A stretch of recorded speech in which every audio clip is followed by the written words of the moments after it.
OBS is kicking, boys. We're live. We're on the internet. Welcome to the Stay Gold podcast. Matt, Alex, Noah, Joe here, always, to We're dissect back. some directors' careers, watch some classic movies. This week, life! It's just one battle after another. Gonna talk PTA's latest film, plus later gonna wrap up our director dive on Greta Gerwig with Barbie. And then our movie chest this week, gonna go a little medieval with The Green Knight. So stick around for those discussions, but I feel like it's all on the tip of our brains, so we gotta talk one battle after another, right? This is the movie of the moment. Absolutely. I would So, say the best film of the 2020s. I'll just say it now. That's my I'm glad you opinion on said this that. movie. I'm glad you said that because I have been having a discussion with my friends about this is the best movie, in my opinion, that I've seen in theaters to come out since Once Upon a Time in Hollywood in 2019. Ooh. Whoa. Damn. Damn, okay. Yeah. As I Trying to saw think. Once Upon a Time about 5 times in theaters, and like this is the only movie where I'm like, I got to go back and see it. So, Yep, like, I have seen it twice, and I kind of do want to watch it again. I'm not gonna lie. See? Like I Yeah, have that feel. Yeah, I'm planning on going to see it again at least. We'll see. I think so. Yeah, me too. Yeah, it's interesting. I guess I don't know. So I'm on like I don't know, just Google because I usually just have a bunch of tabs pulled up, and I don't even know where these reviews are. I think this is just like on fucking Google or some shit. The average is 3.1 out of 5, and like it has like bars. 5 is like the highest, but then the next highest is 1. And I'm just like, people just bombing it. do you think it's like for political reasons? I would assume there's a little bit of that attached. Yeah. the only negative reviews I've heard are like mainly the Ringer people, but it's Van Lathan, and apparently there's like African American folks are upset that the portrayal of Perfidia is bad. Yeah. I don't know. Complicated. Huh. But like the problem with that, which I actually like applaud Sean for the way he handled the conversation, it's probably just because he is a PTA fanboy. But like, you don't want a white man director to like what Van pretty much sort of said was like, well, maybe he shouldn't be in the position to write these types of characters because of who he is. But then you get into the awkward question of like, well, then how can you censor him from doing that? You know, I don't know. So I don't know. Mhm. It's just you can't be mad about it because then you put everybody in a box and now we just split all these movies into like only white men can write white men movies and stuff like that. But then some of the best, I don't know, look at Jackie Brown. Tarantino was fantastic at writing a black female character, and like in the book, she's a white character that he based it off of. So it's just hard to say those things and be mad about those things, you know? It just comes down to personal preference, I think. I Yeah. think I just That's the negative stuff I've disagree heard. with like the idea that the characters can't be complicated, and if they have Exactly. like flaws that are inherent to like maybe their upbringing or like who they are as a person, that those can't be displayed to like an audience, because like I feel like if you wrote characters to be the opposite, where they have to be perfect and they're like Yeah. beacons of like goodness, they're like fucking Superman, you know, like then it's not Cheapens there's no the movie. nuance. Yeah, there's Yeah. nothing like Yeah. there. Because I guess it's just like, let's just take like, what even, how do you even, what is her name? Perfidia? Perfidia Beverly Hills. I couldn't remember. Yeah. Okay, so her and fucking Leonardo DiCaprio's character, they're both like flawed characters in their own ways, but it's Yeah. like they both come. I mean, like, look, I guess it's like her thing at the end. I mean, she like knows that she did wrong, and like Exactly. She takes I mean, accountability for it. yeah. So like I don't know. I feel like if you have an argument like that where you say like you can't, or basically like, yeah, like would she have to be perfect? But then if she like has flaws at the beginning of the movie, are these people just like not watching the rest of the movie? I 'Cause, think like, I it's don't just know. like Doesn't such a affect that. shocking first 40 minutes, which we can get into later about how I think amazing the first section of this movie is. But it's like it's so impactful that it can like leave a imprint on you for the rest of the experience. Probably, well, I mean, it did for me, but like I guess that's true. Yeah. like net positive for me. But Yeah. And I it's guess that is definitely a true. net positive because, like, yeah, she ends up like, I wouldn't even say she's the villain of the show. Obviously, she's not the villain of the movie, but like, she was selfish at times. She made bad decisions, but the whole point is that letter at the end is like, her Yeah. daughter learns from those mistakes. Her she's daughter also becomes. a fucking badass and like a Yeah, hero, dude. you know, Oh my in like all God. these things. So it's like That's what I I was don't just so really. confused, yeah, by the betray. Like they're like, oh, well, she's betrayed as a rat and a bad person. So it's just like, but like we all make decisions, you know. The whole point is we're learning from these decisions. Life is hard. You have to make Yeah. hard choices. I don't know. What But like Yeah. if you use that argument too, like what about the daughter? I mean, like yeah, or anything that she goes through. I mean, she's a great character. I feel like, and like I don't Yeah. what so like you just totally like don't talk about her. I don't know. I guess Yeah. like this is hard to say too because like I don't know. I mean, we're fucking four white dudes. 4 white Like, dudes.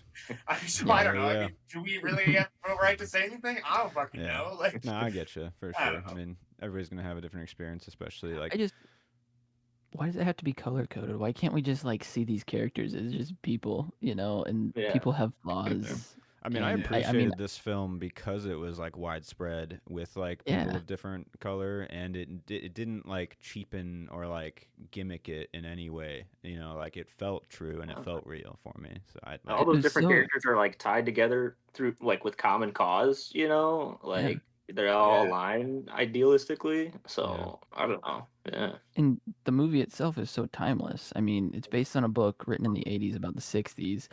Paul Thomas Anderson wrote the script 20 years ago.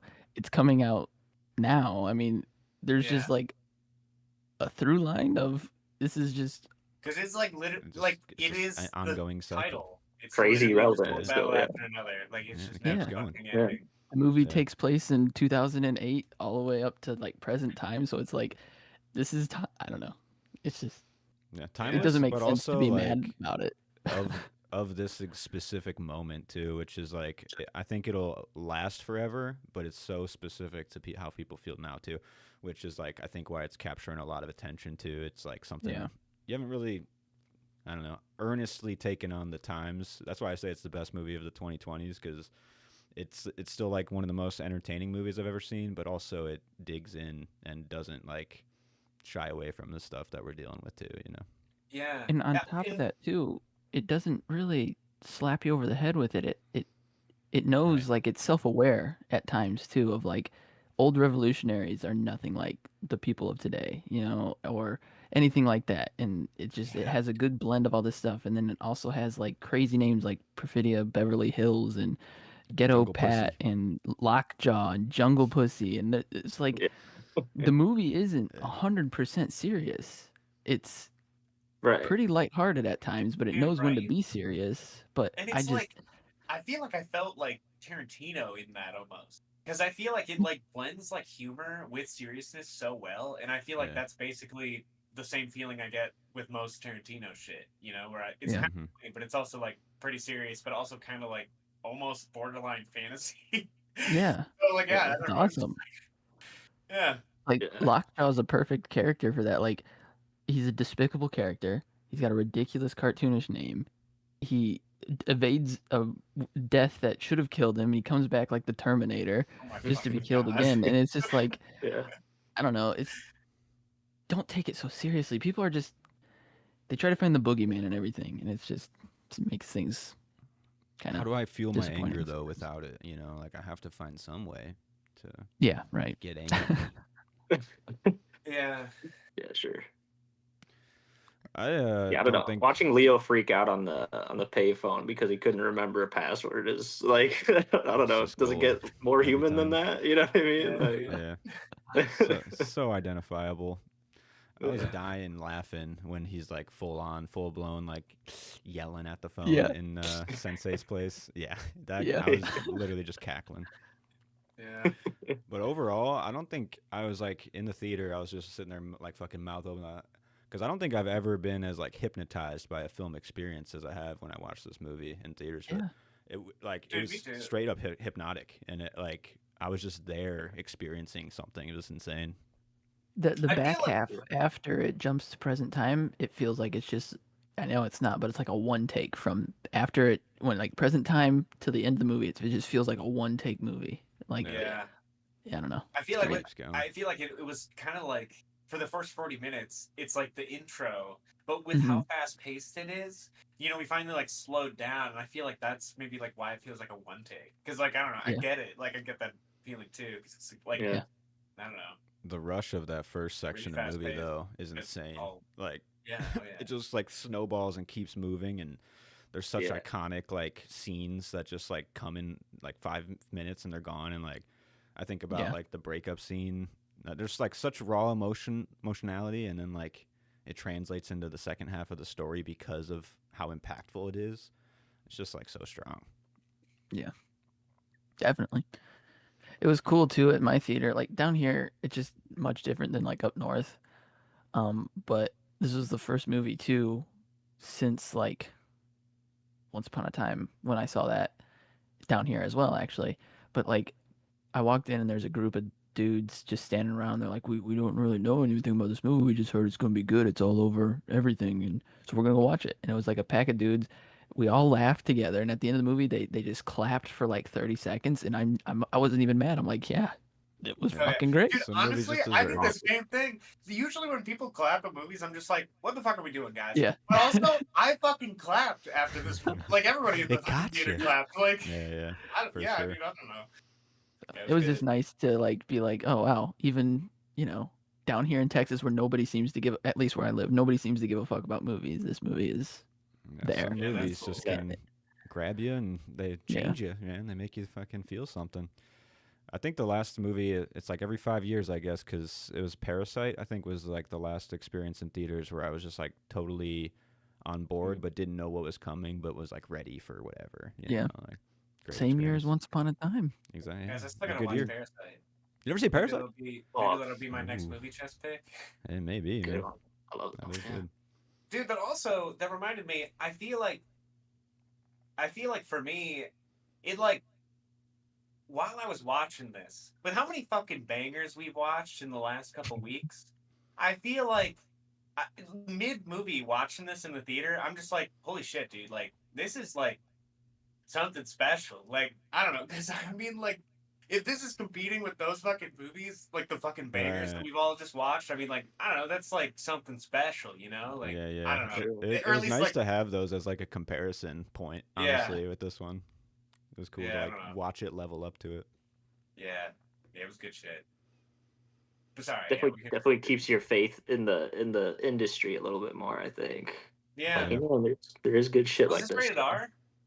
I It's gotta assume, be. right? Yeah, Was it's it? gotta be. Well, I guess we'll get into Maybe, it. I mean, maybe how much? not. Although in like Oh, the it- first 5 minutes, you see is. just a dude's boner, just like Yeah. front and center. That's a good point. That's a very good point. Is that PG-13? Can you pass that PG-13? That's Oh. another thing I love about like Paul Thomas Anderson movies is like he does shit that no other. It's similar to Tarantino, I would say, just more like, um, more sexual, I would say, but he's like not ashamed of his sexual fantasies that he has. I mean, look at Phantom Thread. That one's just fucking wild. Then you have Oh, yeah. Boogie Nights, of Probably course. gonna watch that soon. Yeah. I was gonna And watch then- Boogie Nights.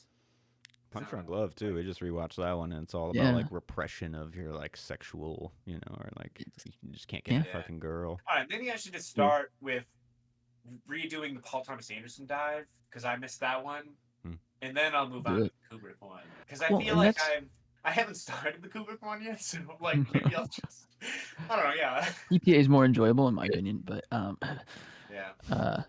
what's interesting about PTA's movies though is why I think how he handles what he knows best is his movies are about like male characters struggling with something, and like he's a male, and obviously he has some thoughts about what men struggle with, and I feel like he portrays it pretty perfectly.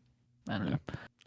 I mean, this one too is like pretty autobiographical for his life. Yeah. And his like, Yeah. He's like a 40, 50s. I don't know. He might be a stoner. He seems like it kind of, but he's got like a bunch of like daughters, mixed daughters, and like Mhm. kind of just vibing with the times. It seems like following his bliss as a writer, which is why I mean people have followed him for the last like 30 years. You know, it's because Yeah. he's just doing his thing. I respect it. Yeah. Yeah, I didn't know that. That's dope. Yeah. Should we get into some categories then? Just go down the line, talk more about the movie. Yeah. Sure, I'm down. Yeah. Do it. Cool. Well, the stats they are not like up. They're not current because you know it's the movie's still in theaters. Budget I have is like estimated 130 mil to like potentially like 175 mil, which That's is what I have too. kind of Yeah. crazy. That's a big Yeah. budget. I thought I that think. too. Like, I mean, what the fuck do you think they would have spent that? Well, Ah. Leo DiCaprio's price tag is like 25 mil, so That's straight true. straight into his pocket. Although he is like the major draw of the film, like his star power translates. I would say. Yeah. Biggest opening PTA's ever had. So Right. besides yeah, There Will Be Blood, that's that's something. Yeah. There Will Be Blood will be second. But What do you think about Sean Penn? Do you think they had to pay him a lot? He's Nowadays, on I the, doubt like, it. he's kind of on the fringes, but I bet he made like maybe a mil, or maybe two. Okay. I don't know. Okay, gotcha. Couple Sounds mil. like I know. I wonder though. Actually, yeah, I'm curious now. But Okay, the I guess that worldwide makes box sense. office Okay. is 106 mil as of like today. Sorry, So too. Well, it says it's- as of yesterday. I'm just Sure, waiting. it's October 7th. But I guess don't they come out every like couple days or something, or is it? every day? yeah, I don't know. I think it is every day, but now it's probably at 108 mil or some shit. Yeah. But I think the word of mouth is like really good. I think the drop off from like second week it wasn't terrible, so I could see this movie like I think it's gonna be profitable, and I think with like the awards and whatnot, it's those are it's gonna have a those are second coming. life. Yeah, for Yeah. sure. I mean, that's like a Nora. Nora had a huge second life. So Mm-hmm. Yeah. Back in theaters, people didn't see it the first time, but they heard about it. They want to watch it this Mhm. time, you know, stuff like That's that. true. It's a long movie though. It's like almost 3 hours. I mean, it doesn't feel like it at all when Yeah, you dude. watch it. To be honest, I usually don't get up and go to the bathroom in movies because like I want to see the whole thing. But I had a coffee before I watched this, Mm. and I just really had to go, so I did actually take a break. But like, Yeah. I was actually kind of okay with it. I feel like I didn't even miss anything, but maybe I did miss something important. But I don't know. I timed I guess one I'll for never the second go. watch at the music box because I was like, oh shit, yeah, I do gotta fucking take this. And I'm not waiting in that line Yeah. after, you know. Dude, Like, I know that's what I was thinking too. I'm like, I'm not Yeah. waiting in that fucking line. Like, no way. fuck. Yeah. Yep. Made it fast. But this is also currently at the moment number 55 on the Letterboxd top 250. hell yeah. Broken. Okay. It was like 26 when it first like popped in there, and then more people are probably being a little more critical on it than like the first wave. Crazy trend on Yeah. there.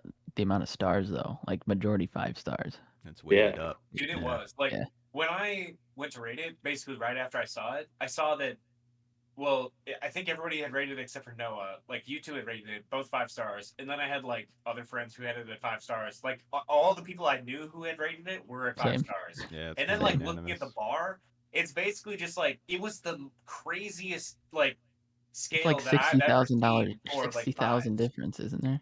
It was insane. I don't know what Yeah. it's like Crazy. now, but yeah, it Sure. was like the most dominant 5-star thing I've ever seen on Letterboxd. It's about what would that be? About close to 40,000 difference now between like the next closest being 4.5 at Right. 213,000. It only trends like straight from Yeah. 5 down, which is kind of crazy. That's awesome. Do you think it's going to stay in the top 250? Because I was comparing this film to Oppenheimer, which also had a fucking massively hyped critical like response immediately after, and I Yeah. checked it, and it's no longer. It cracked the top 250, I remember, and now it's not even in the list I at all. think that like I think you're probably right. I think it will drop out, but not. I mean, like maybe for the same reasons as Oppenheimer, but more so for this like thing on Google where I'm looking at. It has a 3.1. I think like Yeah. there are, and I mean like 1 is the highest category after 5. So like I think that because of the politics going on right now, I think it will drop it. The That's just my guess. divisiveness. Yeah, could. I don't really know. I guess like we'll see what happens like when Sucks. like come Oscar That's- season and stuff. I That's don't so know. Right. unfortunate too, because like, yeah, the politics. I would say it's a political thriller in some sort of way, but like, it's more than that. Why can't Yeah. people just not It's be so life, mad baby. about politics, It's- man? Yeah. Just It's like there's no media literacy. Like people literally can't. I don't know. They're Yeah. just attached. They can't like read between the lines. I They don't know. It's can't. at the end of the day, it's a human, like an emotionally human story. You know what I mean? Wha- Like Yeah. right? You gotta One tap video I was into it. watching, one of the big complaints was like, "These names are ridiculous. Why is his name Lockjaw?" I'm like, "Are you fucking kidding me with this criticism yeah, right now? this is Like, your this that's is your the point. You fuck." Yeah. Anyway, yeah No, Yeah. that's fair. Yeah. yeah. It's just dumb people. They don't fucking get it. I don't know. It happens all the time. you don't want to tell people how to experience the art, but like, come on, Right. let's Yeah. be so fucking for real, really fast here. Yeah. Some research I have, like you said, Alex, it's loosely based on Thomas Pynchon's novel Vineland, which takes Mhm. place in like the 60s or something, or like after the 60s. And from what I can tell, like PTA, he adapted Inherent Vice already, which is another Pynchon novel, and I feel like he took that more as like a one-for-one type of challenge to Mhm. adapt it. And this one, he said he just took like general plot points or kind of relationships from the book, and then just kind of did his own thing with it. And I think all for the For the better. better. Yeah, Yeah. exactly. Especially because he brought it into like a modern time, which he Yeah. hasn't done in 20 years since Punch Drunk Love. Like. Yeah. So we never really got like a current PTA voice till now, and I think that's also why it feels so like potent in a way. Is because he hasn't really said something specifically about right now in a while. True. But love me some Licorice Pizza. Don't get me wrong. I'll watch that movie any day of the week. So yeah, what's the theme here, boys? What'd you get out of one battle after another? Life. Life. That's what I wrote down.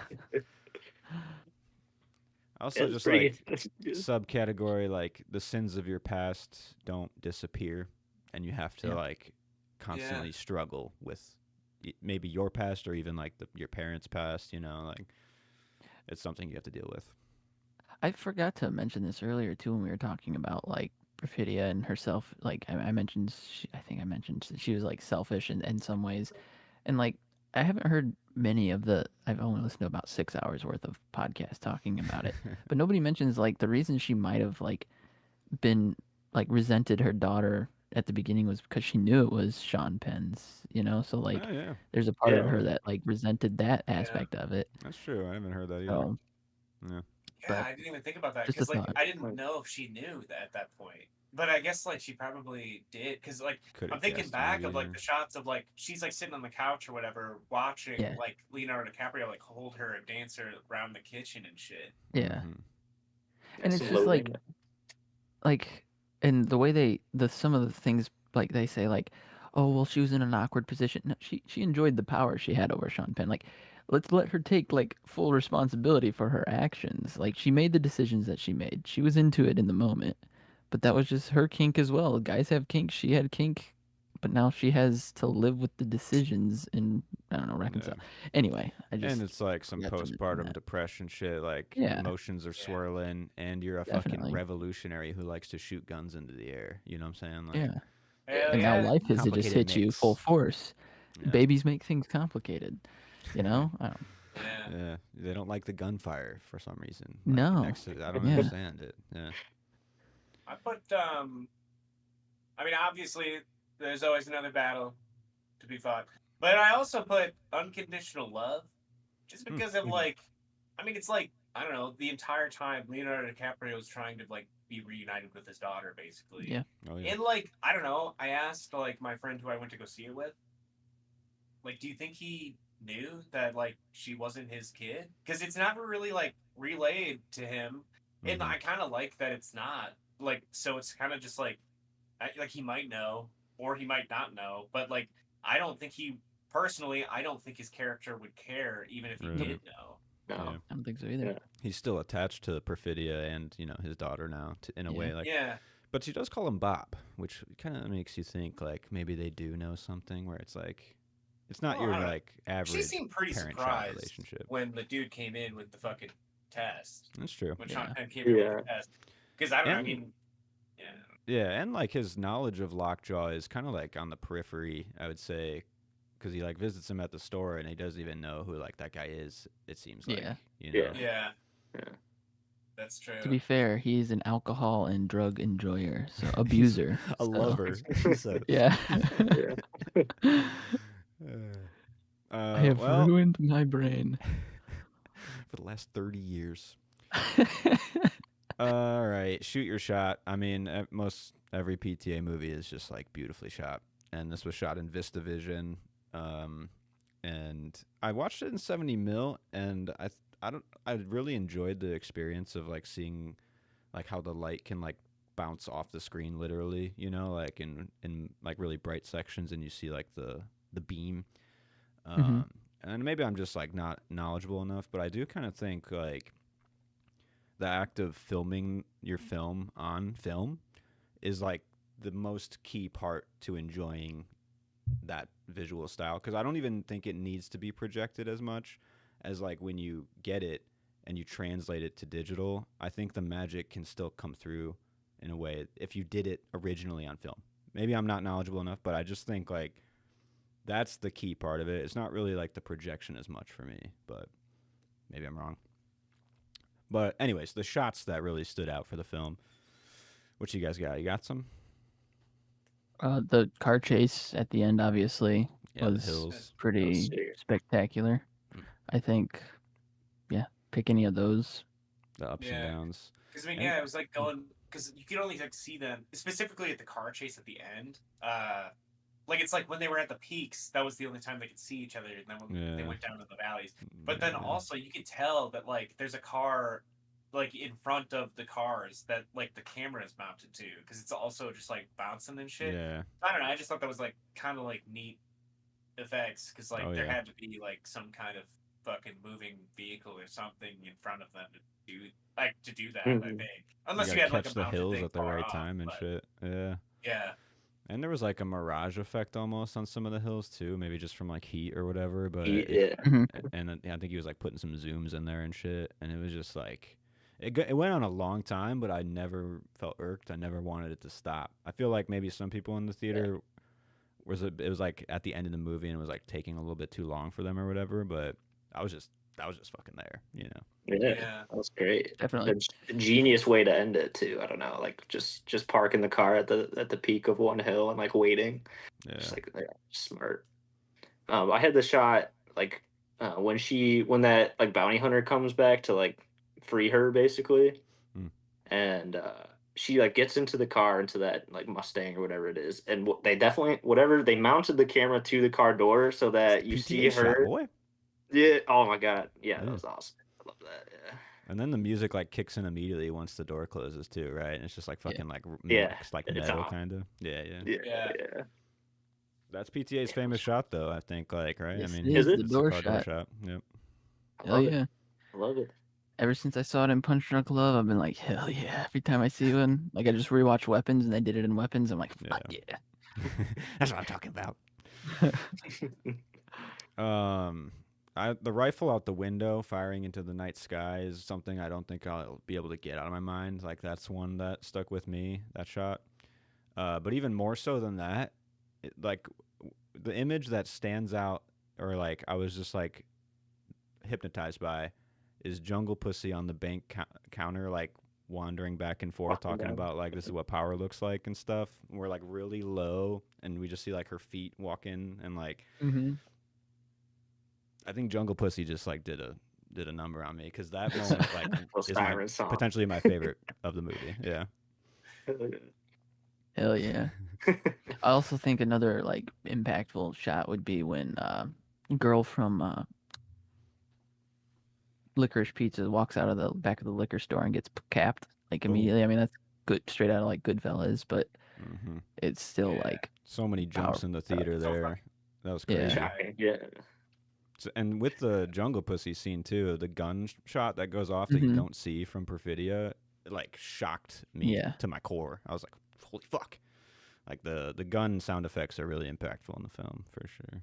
definitely. I got one more shot.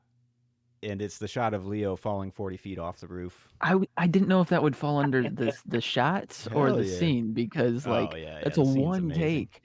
Because that would be like one of my impressive scenes because it's one take. How do they do the body double stuff? Because That's what it's I'm. Leo. It's kind of like a magic shot. Yeah, you see him Yeah. like fall off. Like there must be a match cut in the And shadows he's or something shooting on the on ground. film, so like I don't know. Right. Can you still? It's The crazy what they lighting did. to match the lighting in that scene too would have been like a real challenge. Yeah, But you see Leo stand up and then walk yeah, towards camera. It's his face, and then he goes and gets tased like around the corner. It's like it's crazy. how the fuck? Yeah, it's great. It And is. also, right before that too, when the boys are the skateboarder guys, that was like Ninja Turtle shit, right? I Dude, that's mean, so sick. Yeah, what? They're fucking it's like just like cruising on the roof, dude. yeah, It's fucking Yeah. awesome. jumping over things Yeah. like fucking. Eat a slice of I pizza. love how there, they just like Yeah. immediately call up Benicio del Toro after that. They're just like, yeah, dude, you fell off a fucking roof. your guy fell off a They're roof. just like telling what happened. Like, Fucking fell 40 feet. Yeah.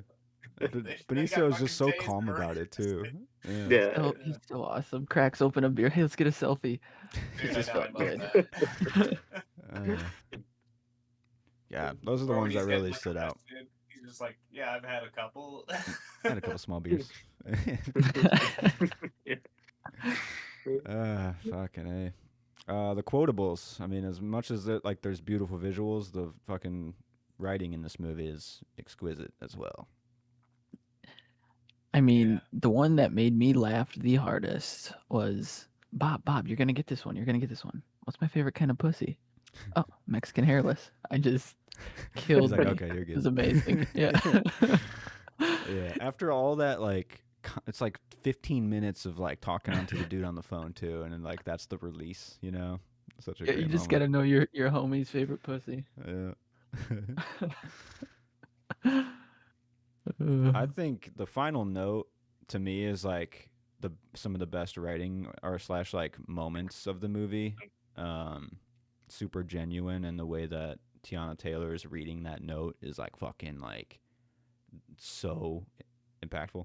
But I was reading, are you happy? Do you have love? What will you do when you get older? Will you try to change the world like I did? We failed, but maybe you will not. Maybe you will be the one who puts the world right.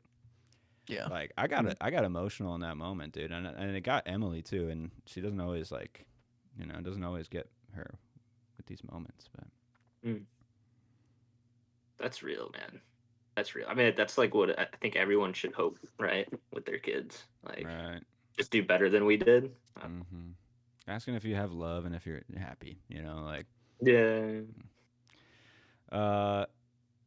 that's my most genuine favorite line, but my favorite moment of the movie, I have a lot of favorite moments, but like this moment is iconic and perfect, is when Sean Penn Lockjaw confronts him at the store, and he just creeps up behind him or whatever. He's like talks about his baby, and he's like, "Do you like black girls? I love them. I love them." Like the performance that he gives in that moment is just like completely absurd, and I just love it. I love it like he loves his black girls, man. It's just fucking great. That's awesome. Do you know what freedom is? What? No fear, just like Tom fucking Cruise. Hell yeah. I Fucking knew- like yeah. boots him out of the car, kind of like Yeah. forces him. No fear. I believe she was a sperm thief. A semen demon. A semen demon? Oh, shit. Oh my god. That's funny. All the like Christmas adventurer shit is just like candy, So funny.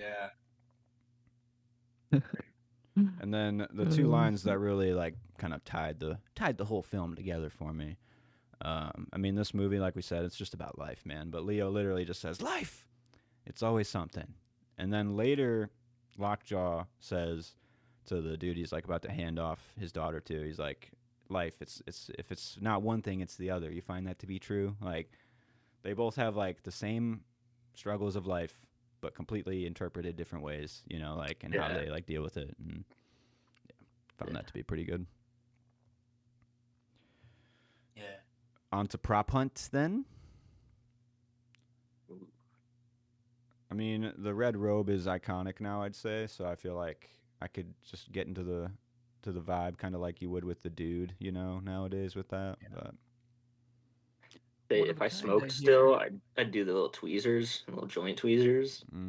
That's just Yeah. something you need, man. Yeah. Why I don't you? was like, that's just stoner, It's just a good equipment, tool. right? Yeah. Yeah. Yeah. Sitting in a bath, smoking a J. Right. Don't The get dude paranoid style, now. Don't you get paranoid. One thing about the props that I found like a little bit of a nitpick in, I don't love the design of like the weird cell phone receivers or whatever. I don't know. They just like The don't pop. jingle. Yeah, with like the little sound effect or whatever. They have like a like red and green light that they flash on your face or whatever. I don't know. Maybe What do I'll. you want them to look like, Matt? That's what I don't know, but like they don't look cool and they're kind of like big, too big. They're And not supposed to look fucking cool. yeah, they are, dude. They're secret receivers from a fucking revolution. Come on now. Yeah. But maybe yeah, it's just a nitpick. On to performance review. My God, embarrassment of riches here.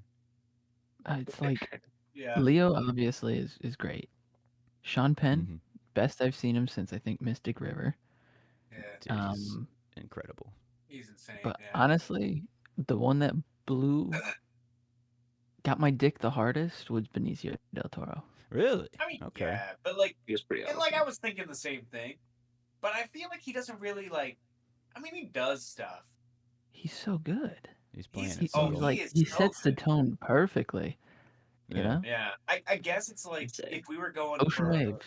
like best Ocean supporting Waves. actor though, I'd probably go with Sean Penn over Benicio del Toro. 100%. If we're talking, acting wise, but I'm saying like I mean, I Benicio love stole his the show character. for me. Don't get me wrong. But I mean, like, Sean Penn is cooking in terms of supporting actor. It's I- crazy. yeah, I think he's very I good. think for me, Sean Penn's the MVP. Honestly, like I love like basically every performance in this, and they all like The way do he their own walks, thing. the way he talks, the way he does everything with that, licks the fucking comb and combs his hair like a disgusting degenerate. It's so good. Yeah, Everything about the Yeah. character. I would give him best supporting actor. Honestly, I think like I think he's got a chance to win that.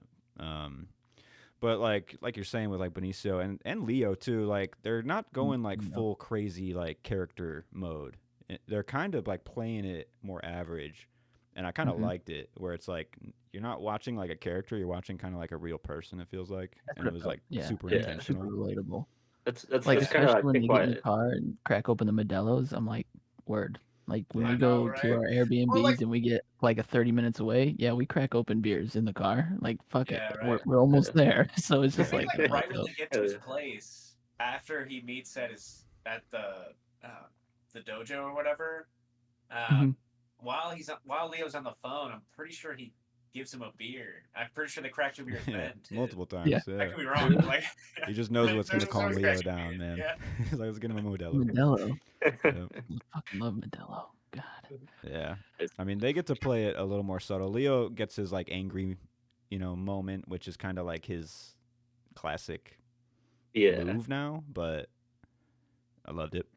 I loved it. Leo was it for me. I know it's like typical, but yeah, Sean Penn was Classic. also amazing. Yeah, Yeah. I've never seen Sean Penn play like a psycho villain like that. I mean, maybe I haven't Yeah. seen much of Sean Penn, but yeah, he was Especially impressive. like later in his career too, because he's kind of fallen a bit like in people's favor, and maybe rightfully so because he's kind of a dick. But like he's got the screen presence, and they really pulled it out for like a late career that like maybe he'll never do again. Something like this, which Yeah. it's Caught phenomenal. him at a good time. Yeah. His Terminator 2 walk too. Just That's so what dude, you said. perfect. The walk It's is so a talk. good. I was like, Yeah. his walk is.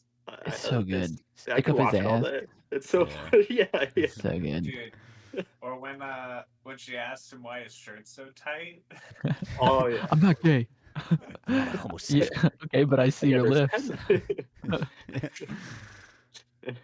As much as I think like Sean Penn's MVP, like the performance of the film for me is Tiana Taylor though. Like the most impactful performance. And she has 30 minutes to do it in, but I just feel like that character is what I think about when I think about this movie right now. And like, I don't know. I just the way that she can dig into the emotions and the fucking psychotic side is just like full range. Loved it. Yeah, she's doing a Yeah. lot. Yeah.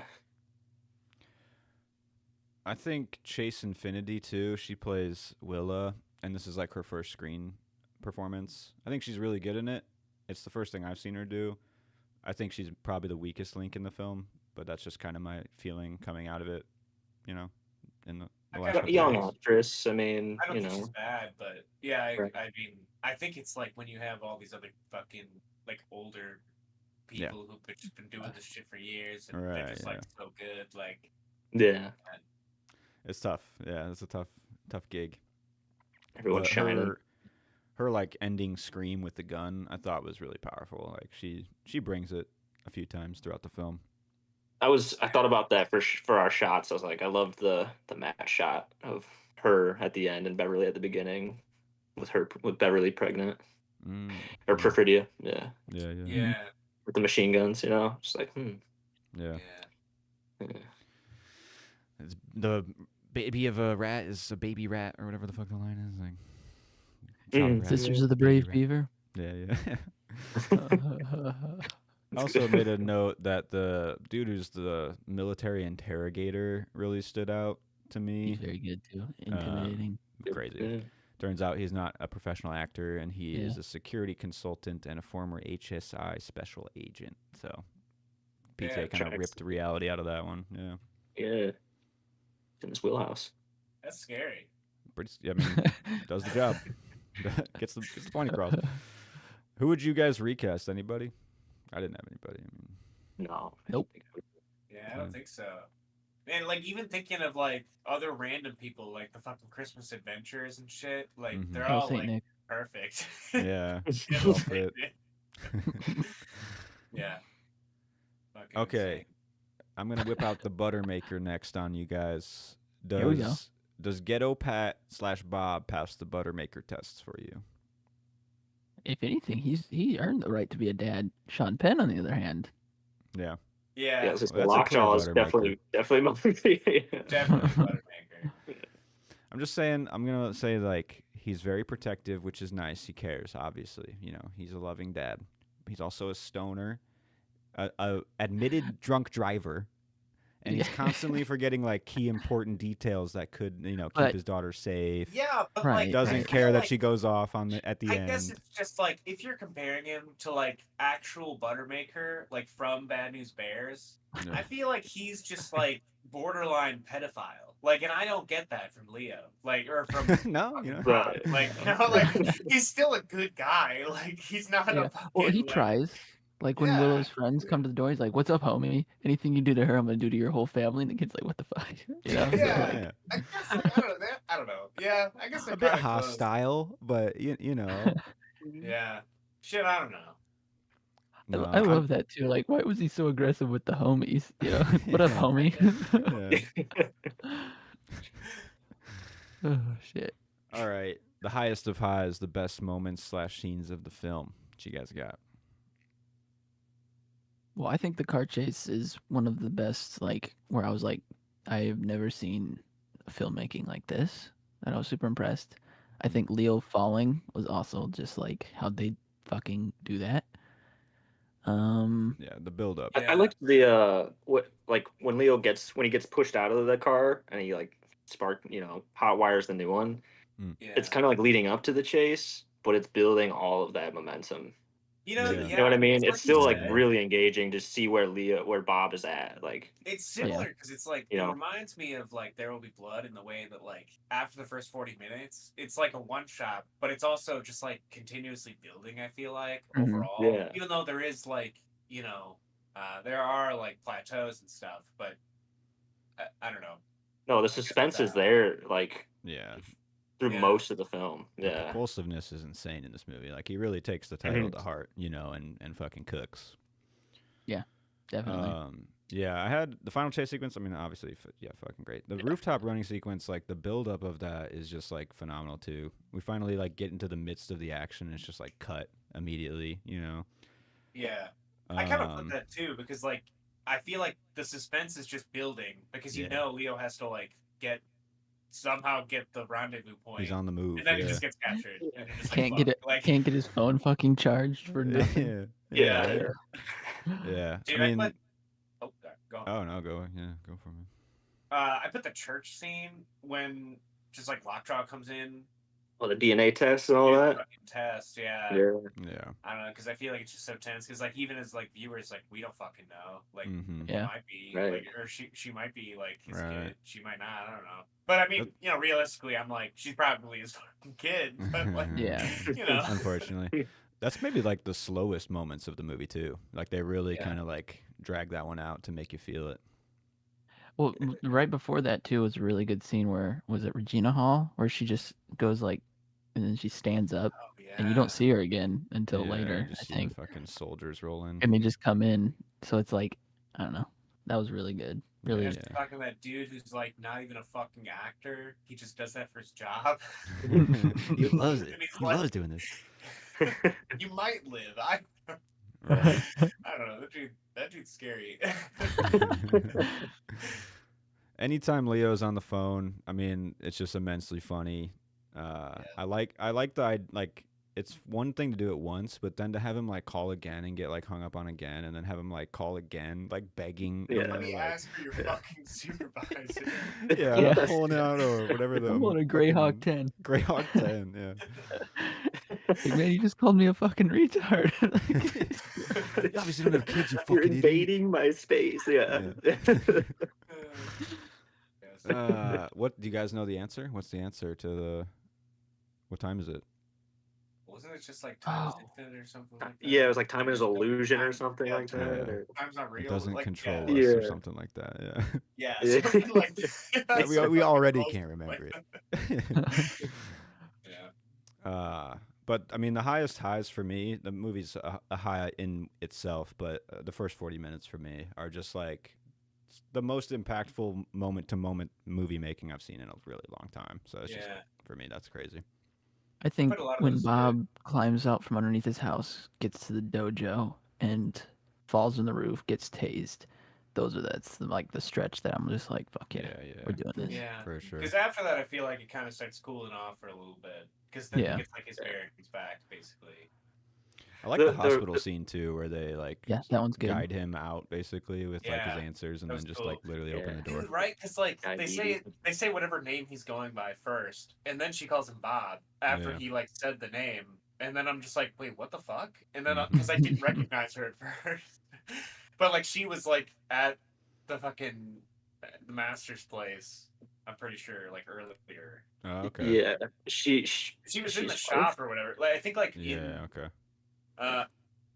yeah, because it wasn't the dojo. It's when they go to the other place, Yeah. and it's like that Yeah. shop The below. convenience She store. was like closing. She was in the store. Yeah. Got you. Yeah, all the other immigrants were getting out and stuff. I like the that there's like I don't know, the riot footage too is like pretty raw and real. You know, like it Yeah. feels very real just from Yeah. They like call in the guy on the inside for Van the riots to Halen. incite Yeah, it, Van dude. Halen. Mhm. Yeah, yeah, the band. yeah. man. Yeah. I was like, is that shit happening in real life? Like I know. I was that thinking made me the same think, thing, dude. like- I was like, Yeah, Yeah. dude. I they don't know, plant 100%. people like that? Yeah. probably. 100%. Fuck our government. it. You can't Dude, I trust a goddamn thing they do. I agree. I agree. It's wild too, like the overall like power that Sean Penn's character has and how he can wield it in America is just like he basically created a riot and like took over a town because he cares about like his daughter or like he wants to like his Yeah. own selfish thing. Like you they know, were, like- they were talking about Yeah. fucking like chicken nugget sales too, like the Christmas Adventures. Oh, I love their nuggets. Yeah. God Hell Saint damn. Nick. Tears down the cheeks. The final speech for me, like I didn't get a tear down the cheek, unfortunately, but I got welly, and I think in other watches, if I'm just there for it, it'll happen. Yeah. Sure. Sure. The autism stops me from crying at movies, so Oh yeah, just gotta break through that Yeah. tism, dude. yeah. One day I'll cry at a movie. Something Yeah. just really hit you right at the core. All right, nitpicks. Got any? Nope. Oh, man. Oh, I only had one. And like I'm not even 100% on it. I guess it's like, did we need Lockjaw to come back? and like have that final I get scene where that. he dies in the Christmas Adventure place. That's fair. But like, I guess I saw that as like the Christmas Adventurers are still there. They're still doing their thing and like cleaning up their shit. And it's like right after that, it flips to I don't know, the daughter. I can't remember her name, Willa, and she's like going out to basically do revolutionary shit. So I feel like it was like both sides of like the battle, basically. That like the battle continues, or for sure. Yeah. Right, it's never really over. There's bigger forces at play. Yeah. So like I don't know. I guess I'm just like on the fence about it. I guess because I thought it was funny, but I guess was it necessary? I don't know. The shocking like shotgun blast comes out of nowhere, and it's so welcome that I'm like, holy fuck, that's insane that's how he goes out, and I kind of love that. I know. But no, yeah, I kind of like the idea at the end though. It's like the only person that can decommission the Terminator is like the fucking company owners, or it's like the Illuminati. Yeah, he won't stop until you turn the battery off. The fucking shareholders. Right. One of my nitpicks that like I'm kind of like getting over is that you don't get like full resolution on Perfidia's character as a whole. Because like the first time I watched it, I was like, I'm okay, she's dead. Because Sean Penn tells you that she's dead, and he killed her and buried her or whatever. And then the second watch, I was like, I'm pretty sure she's alive in Mexico or something. Like, and because he wrote the letter, like they talk about Bob like imagines her walking through the door, like so there's hope still. Yeah, like I really don't know. It's like kind of confusing too, because even Lockjaw says like she's dead or like I killed her or something like that. But like I don't know if he's just lying. I don't know. Oh, right. Sorry. So no, on that note, do you think she actually wrote the letter, or do you think Bob wrote the letter for her to have closure now that she found out that her mom was a rat? He wanted her to have a better image of her. Interesting, yeah. I heard that theory. I think she did write the letter though. Like, I don't think Bob would like manipulate her that way, because he doesn't even really give a shit about most anything else. And the only thing you really see him care about is like the truth of her mom and stuff like that. I don't know. That's why I don't think that would be the only reason I don't think he wrote the letter as well, is because I mean, he's obviously his brain is fried. So like, I don't think he could be, quick enough to be like, I'm going to write this for her closure's sake. So yeah. The fact that you hear Tiana Taylor read it too is kind of like, I mean, you could still assume it, but it's just kind of nice to think she actually did say it. Yeah. Better closure. Yeah, somewhat. I was convinced that she was in Mexico. That's what I wanted her. I still wanted her to be around and writing stuff. Right. Yeah. I mean, she probably is from what I can understand now. But it is just a little like she's such an impactful character that you kind of wish there was like a reunion but is it too cheesy or kind of just like not truthful? Probably. Or maybe dude, like a phone call to the group. I can't remember the group, but yeah, through the revolutionary group or whatever. The French something like that. French 95. Yeah. Okay. Well, clever girl notes. What did the movie do pretty well? What didn't it do well? I mean, that's the real question. Yeah. Kind of what we've already dug into. Yeah, it balanced everything nicely. It balanced its political ideas. It balanced the comedy. It didn't take itself seriously. I mean, it knew how to like not lean one way or the other too far. I don't know. It was just like perfect straight down the middle. It balanced everything to where, if, in my opinion, you're smart enough to take the movie as what it's supposed to be, very smartly written, there's really no reason to be mad about anything, like politically or otherwise. I feel like it's just straight down the middle, and this is like, I don't know, very relatable. That's what I'm like human story. Yeah, it's extremely satirical though too. Like it's like hard satire at times. It is. But it doesn't feel like one-dimensionally pointed in any direction, like you're saying. Like everyone's not right. Like everyone's kind of wrong. It's complicated in a very real way. Yeah, it's like, to that point. Like even when Lockjaw gets his office, like part of me is like, good for you, man. You're fucked up, but you got your office. Like, you're having your moment. Like, I don't know. Like, yeah. You kind of want everyone to win and kind of want them to lose, and isn't that just fucking life in a nutshell? Life, man. My other clever girl note, we brought it up, Benicio del Toro's little like arrest dance where he's like kind of like side to side backing up a bit, just a great fun moment. But we just watched Punch Drunk Love, me and Alex, and it felt like an homage to Adam Sandler's move. Like it did 100%. a little kind of like spice there. It's more of like an embrace moment with like the joy of it, because like Adam Sandler's is like a defense mechanism, but it's just like PTA is more comfortable now, and he's still doing his own like tricks. Right on. I gotta watch Punch Drunk Love again. It's been a minute since we watched it. I'm sure since the dive. Same. All right, your double feature for One Battle After Another. I'm gonna have to go Once Upon a Time just because it's the best movie since. So. And that is. I feel like that's good though. Yeah, it feels right.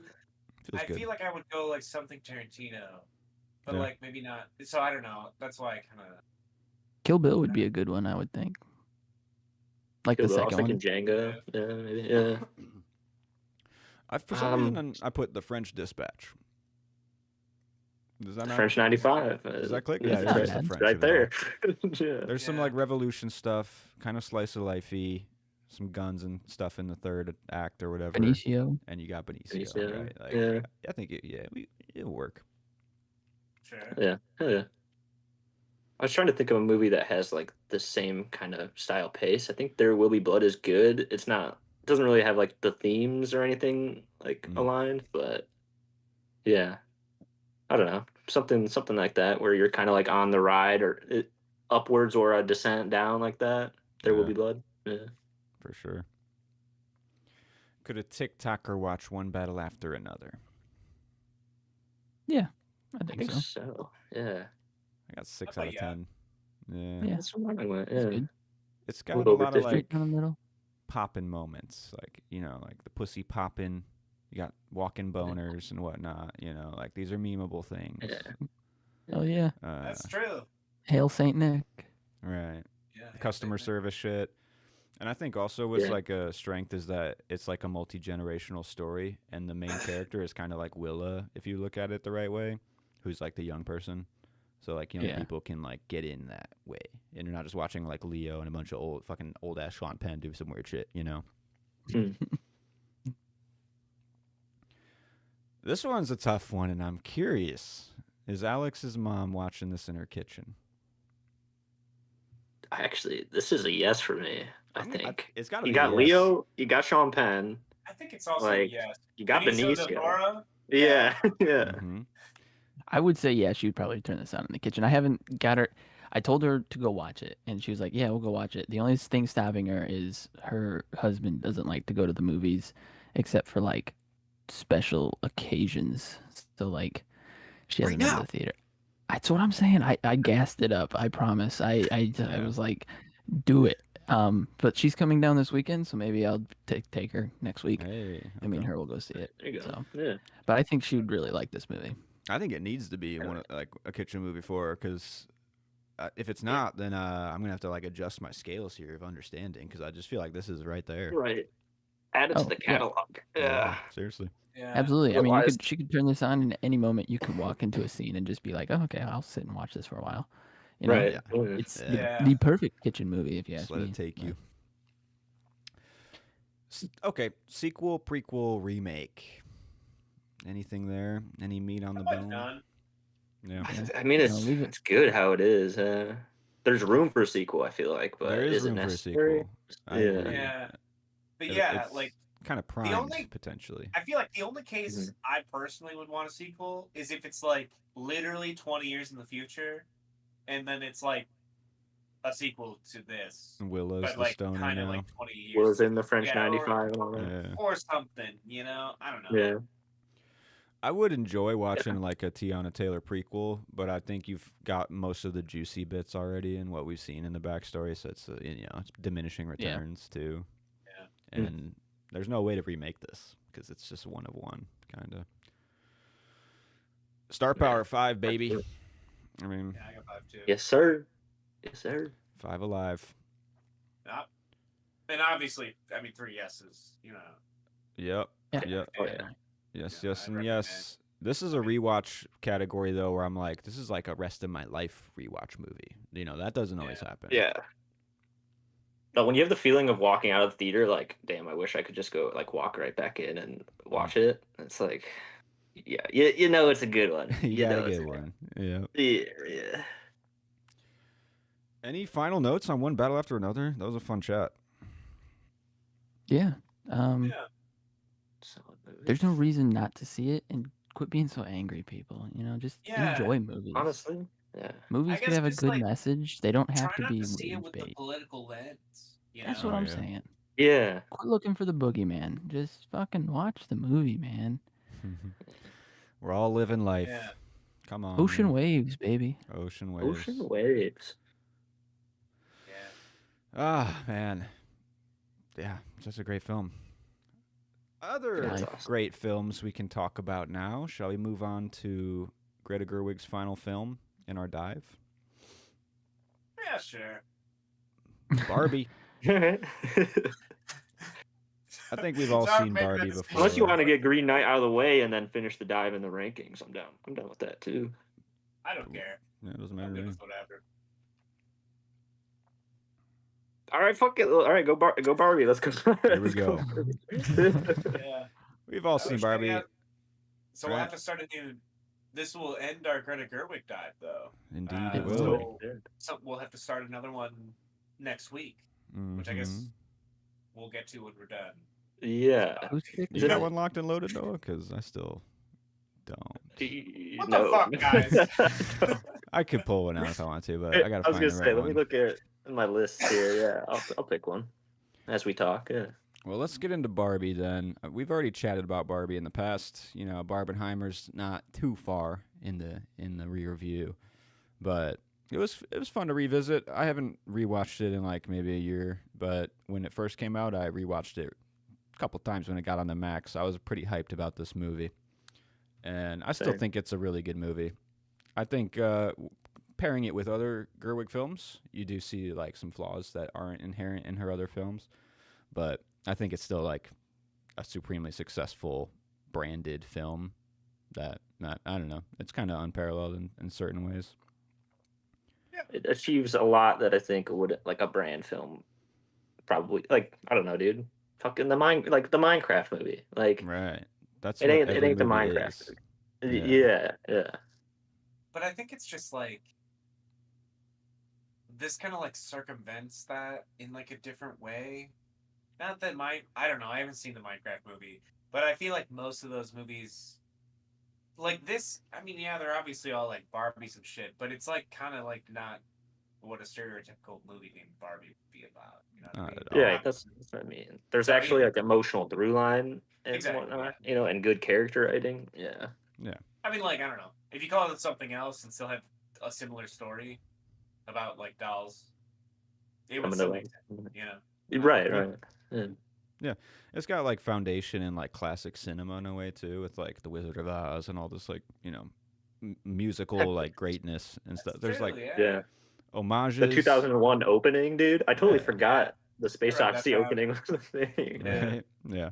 It's made by somebody who's completely self-aware of what they're writing, which is not something you always like can dive into fully. But for this one, I Right. feel like I'm just there for this voice, because it's also somebody that you can tell played with Barbies. You know, it's like somebody who just gets the material too, which is Yeah. kind of rare, I guess, nowadays, because it's just packaged for you by 6 writers. But Yeah, I mean, like, Yeah. that's interesting because I mean, like, she probably remembers all of those like sets and the discontinued sets and stuff. all right, But yeah, Like she's she Alan. had name drop. weird All Barbie. the out, all the Is Alan clothes. like real? Was Alan like a real doll? I Like, think a real everything is guy? like, for the most part, it's pretty real. Yeah. Damn. What a great casting choice for Alan too. Yeah. Michael Cera. Kind of perfect. Yeah, I mean, I think it's pretty good. I think it's like a really surrealist experience too, which is like kind of wild to think like a Barbie movie would be that, but I think it suits it. Yeah. Yeah. Should we get into some stats? Should we move through this? Yeah, sure. Yeah. All right. Yeah, we took a lot of time on One Battle After Another. We did I take don't a- really have a yeah. lot to say on Barbie, to be honest. That was We've the talked about to Barbie. be honest, that was the important movie of the evening. I Yeah. think. I have some stuff kind to of. say about Green Knight, but you know, Yeah, I think I want to go pretty quick. be honest. Well, the stats for Barbie, a lot of noms: costume design, production design, adapted screenplay. Best supporting noms for America Ferrera and Ryan Gosling. Best picture, best original song with I'm Just Ken, and it only won one Oscar, which was best original song, What Was I Made For? Billie Eilish's and Phineas's What Was I Made For? Good song. Great I would song. say. Good Yeah. song. Very good song. Budget, $100 million. You know, that's a chunk. I have more than that. That's Yeah. pretty cheap. Personally, I have 128 For a brand to movie, 145. All right. Wait, this was only $100 million? That's Well, what IMDb told me. All right, here, let God me damn. look at Trust my. it if you do. I do. Look at my sources With my here. life. Okay. Well, I think whatever it was, 100 to 150, they did okay because it made Yeah, $1 billion and 447 million. So that's a pretty good profit, right? I think they did it. Yeah, they did It's good. there. Yeah. That's pretty solid. Not every day you get a Billy, that's for sure. No. Yeah. Obviously, this was paired with the Barbenheimer hype, but who would you Right. say was who would you say was coasting on the Barbenheimer hype more? Was it Barbie or was it Oppenheimer? It was Oppenheimer for sure. Yeah, I think so too. No, nobody's gonna go watch a 3-hour movie after. They're gonna be like, let's do the thing, let's do the trend. Yeah, About yeah. something that's like not even like it's pretty common. I don't know. I feel like that's pretty common knowledge that like Yeah. Oppenheimer after made World the War bomb. II, having nukes like literally changed the fucking changed Mhm. everything Wait, about they like, how we did? operate. Are you saying there was consequences? I don't know. I don't know if the No, Cold War dude. actually happened. I don't know. So I guess it's just right. Don't fucking play with me, Joe. All right. I guess I'm just Was there like, consequences? it really wasn't What are that we living important. I feel like it wasn't really that important of a movie. Like I just who Yeah. cares really? I Dang, guess, everybody's turning on Oppenheimer. I'm glad I started. And it's like, I like started Oppenheimer. I like Yeah. Oppenheimer. I kinda It's like just it. like I don't really think that it lives up to the hype. It's a Obviously, biopic. Just a well-made biopic. yeah. Yeah. Although, like, Nolan's got this hype train behind him that I kind of underestimated. So maybe, like, obviously Barbie carried so hard with Oppenheimer's success, but like, I'm curious what his next movie is going to be like because there's a rabid fan base of like Nolan honestly- now. Fucking animals. Yeah, honestly, I don't really know too, because like, I don't know. I mean, it'll probably be good and it'll look good, but yeah, I don't really know what'll happen. Because like, Dude, yeah, Nolan's like, not the best Oppenheimer- writer, though. That's the only No, problem. No. I've been like down on Nolan on his last like 4 films. Like I'm not gonna lie, like he peaked in like Prestige, Dark fair. Knight era, and like you said, Alex, like he's kind of just thinking he think can write Inception? everything. There's a 3 Gotcha. movie. I guess that peak was right in there. between Dark Knight and Dark Knight Rises, anyway. Yeah, so, and that's part of the peak, I would say, because it's Prestige, Dark Knight, Inception, and If you're being 100% Fucking honest with phenomenal films. yourself, Dark Knight Rises or Dark Knight, gun to your head. Dark Knight. Dark Knight. Yeah, Dark Knight. 100%. You guys That's- are all that's- lying. that's honest. You're lying to my What? face right now. Yeah. Dark Rises. Knight Rises is arguably fine. the worst of the trilogy. I feel like, But it's so fucking fun. Okay. I It's, enjoy so Dark funny. Knight. Yeah. it's it's coasting fun, on but, your like- love of Dark Knight. That's why it's good, though, Yeah. isn't it? I But I mean, didn't dude, love like, Dark Knight. I would they say had I to would. rewrite that whole Now fucking who's not movie. being Like that honest? wasn't even the plan. I don't know. I guess it was just like like I don't know. Dark It was Knight just is like- fine. It's a fine movie. Just imagine Dark Knight that Rises Heath is What Ledger, happened that to the the Joker, was in Rise. Yeah, exactly. If he was in Come on. Rises, then Coming from the guy who loves Heat and the guy who doesn't like The Dark Knight, this Okay, doesn't. but what's so good about the Dark Knight? The Joker, right? Is the story world that building. fun? Is it Yeah. though? Yeah, dude, No. the 2 fucking ships at the end where they got the clickers that are gonna blow up it's the other. Yeah, pretty It's compelling story. fucking It is crazy. amazing, Man. Okay, it's fine. It's fine. It's superhero stuff. Okay, we're just doing the superhero and that opening thing. bank scene too. that's Good, straight up but Heat. again, that's Oh the my Joker. gosh. Okay, yes, those parts of the movie, good stuff. But you then think you have Bane is Harvey Dent the- weighing the movie down with his stupid like- shit. I liked like her that either. character. Yeah, Yeah, it's Oh like my some God. complicated actual Yeah, political dude, shit that I he can. like Yeah, got world brought stuff, down, yeah. like he Yeah. was the fucking White Knight, man. And then He's trying to- Joker turned him into the fucking Yeah. Two-Face. Batman's trying to give retire. me Bane. Give me Bane. Give me Bane. Make me happy. Wow. Yeah. It'll be very painful Uh, Give me for you. I was born in it. It's fucking fun. Can we just have fun? Didn't they have to like redub all of his shit? Yeah, Yeah, in they the changed trailer, the people were voice just actor. like, "What the fuck? What's he saying?" Anyway, let's get back to Barbie. Yeah, back to Barbie. Yeah, sorry. It was gonna devolve to Nolan eventually, but yeah, okay. A little bit of research I got. Woman on the bench that Barbie says is beautiful. Longtime Hollywood costume designer, first acting role. Felt like a nice little touch for Gerwig. And then we said it. Basically, every character, prop, and costume for Barbies and Kens were pulled from like a real life comparison or like a real life outfit for the figures. Cool.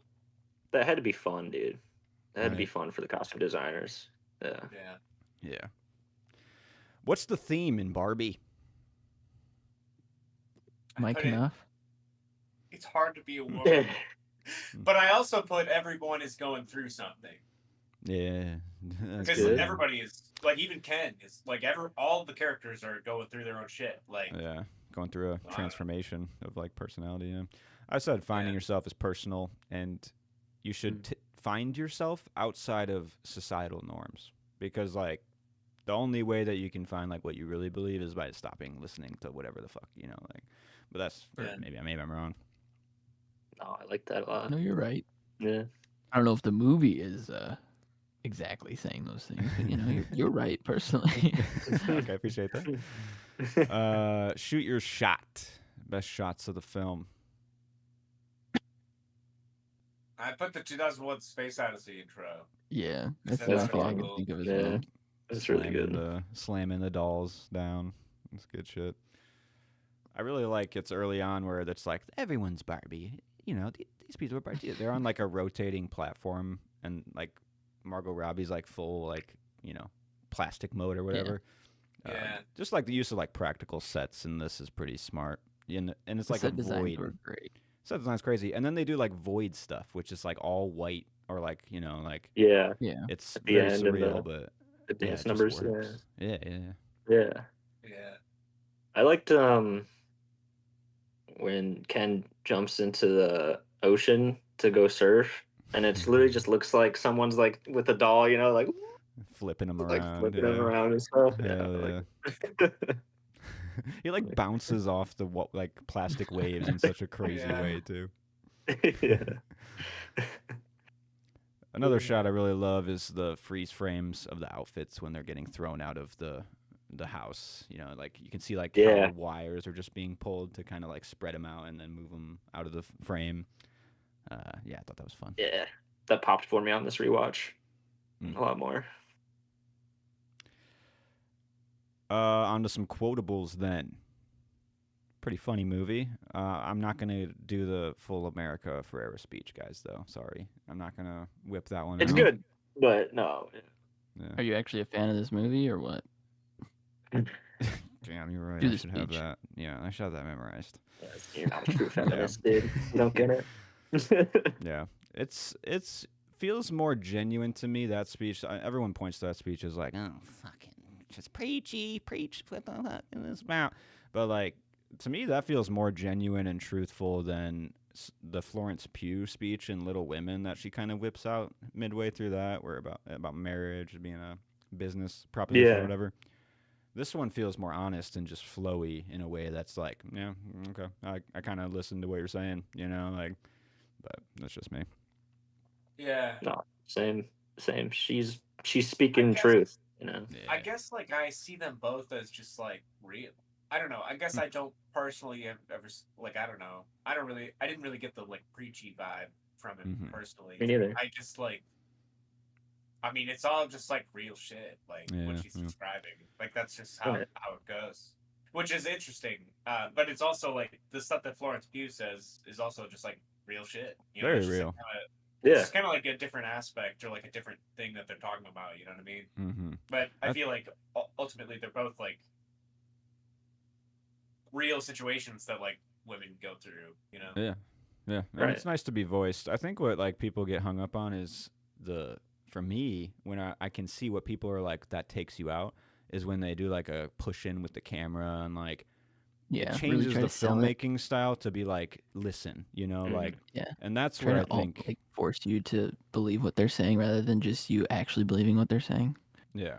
The America Ferrera speech kind of like doesn't full force it like that, and it kind of just like moves around a few times and cuts and whatnot. But I think that's a signal for people to be like, well, that wasn't what the movie was doing in the last fucking hour, like. Yeah, takes them out. Yeah. Yeah, I guess that's true. I don't know. It's interesting because like the last movie we just talked about, One Battle After Another. Where was I going with this? Fuck, I just like lost. You just want to think about one battle after another, man. I get it. Maybe, but like, oh fuck. Yeah, I don't know. Fuck Word. it. I lost it. Maybe it'll good. come back. I don't know. Well, I got another funny quote to kind of, bring some humor in here. Unless you had something, Alex.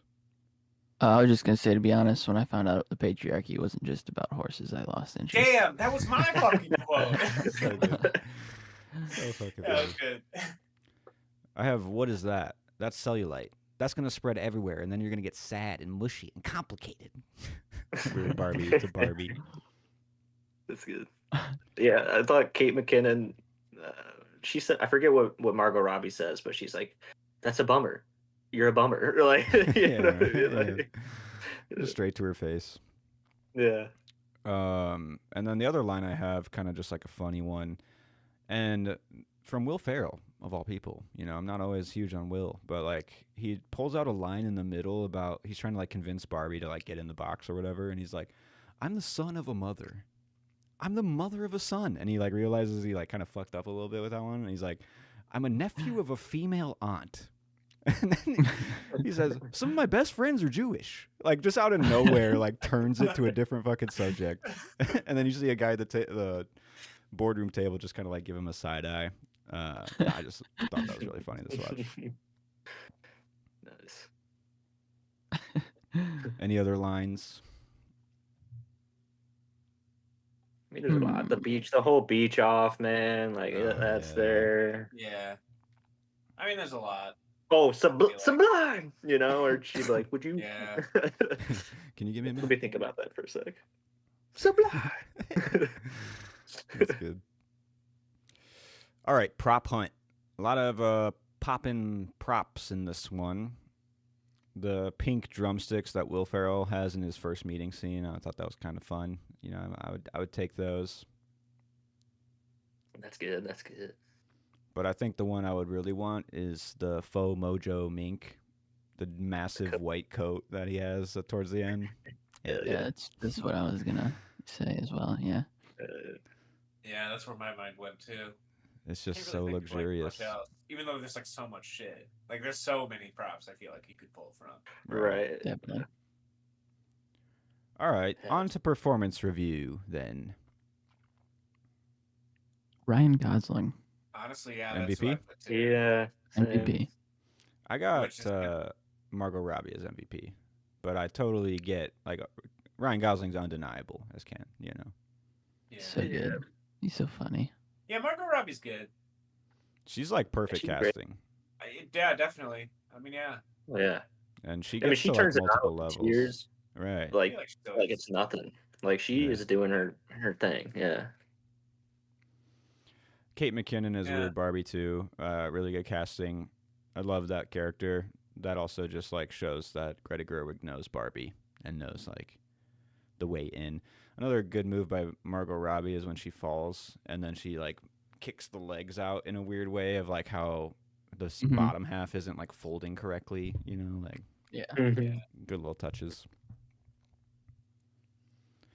I'm not always sold on Will Ferrell, but I think he kind of like brings what he needs to for this film, and he actually gets like quite a few genuine laughs from me, which is not always the case. Yeah, that's fair. Yeah. Yeah, he's good. And I got another random note. I really like the weird girl who just stops Barbie at the school and is like, "You don't talk to Sasha. Sasha talks to you." It's just like she comes out of nowhere, and then she's like just gone. I was just like, "Who the fuck is?" I don't know. I just like that. Oh, she will destroy you. Yeah. Yeah. You see her on the way out, like shaking her head or something. But any Yeah, recasting? I don't know. I didn't put any.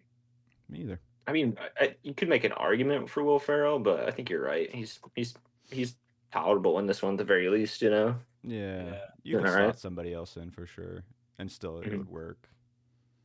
But Yeah. he's just so identifiable for like a comedy audience that it's easy.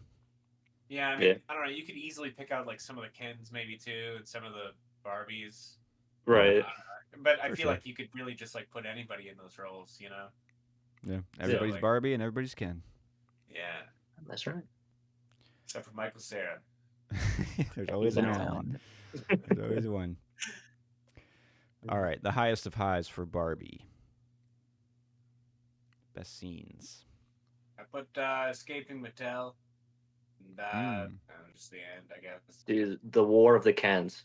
The War of the Kens Yeah. is fantastic. Amazing. It's so The good. beach like warfare where they're like tossing frisbees and shit, you know? Yeah.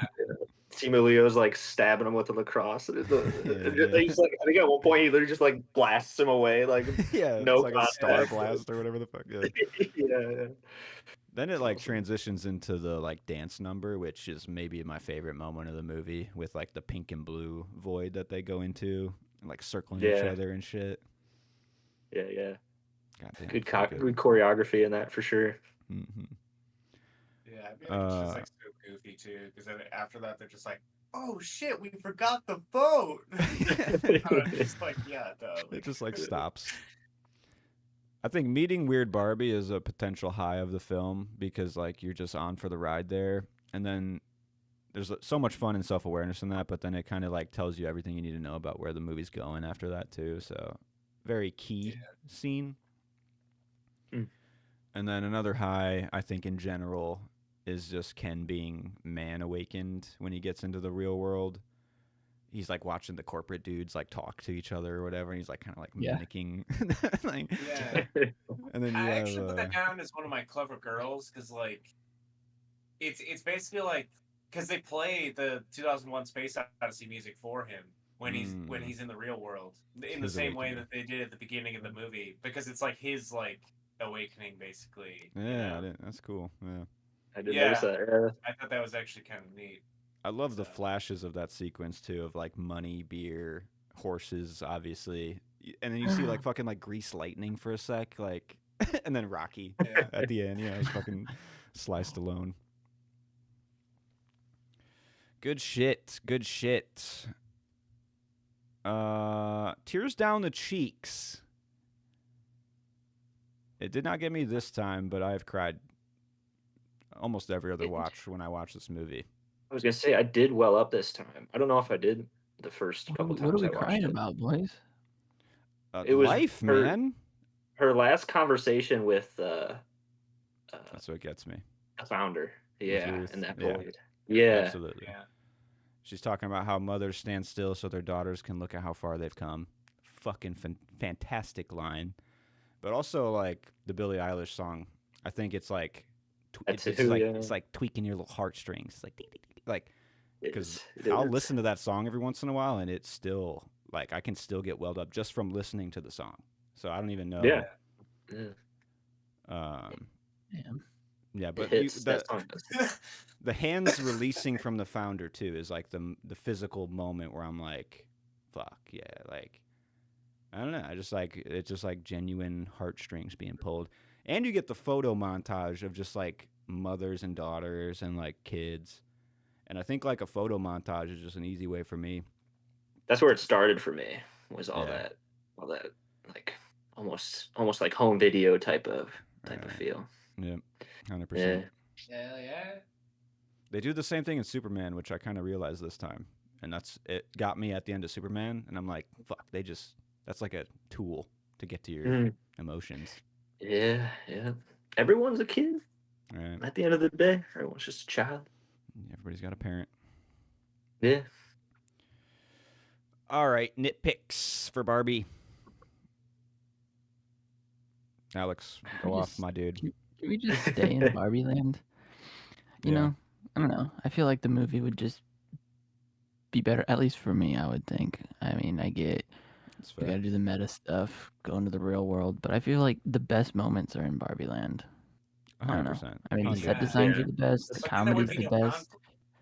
this self-awareness is even the best in Barbie land. I don't know. It's just more fun. Like, I enjoyed that aspect of it.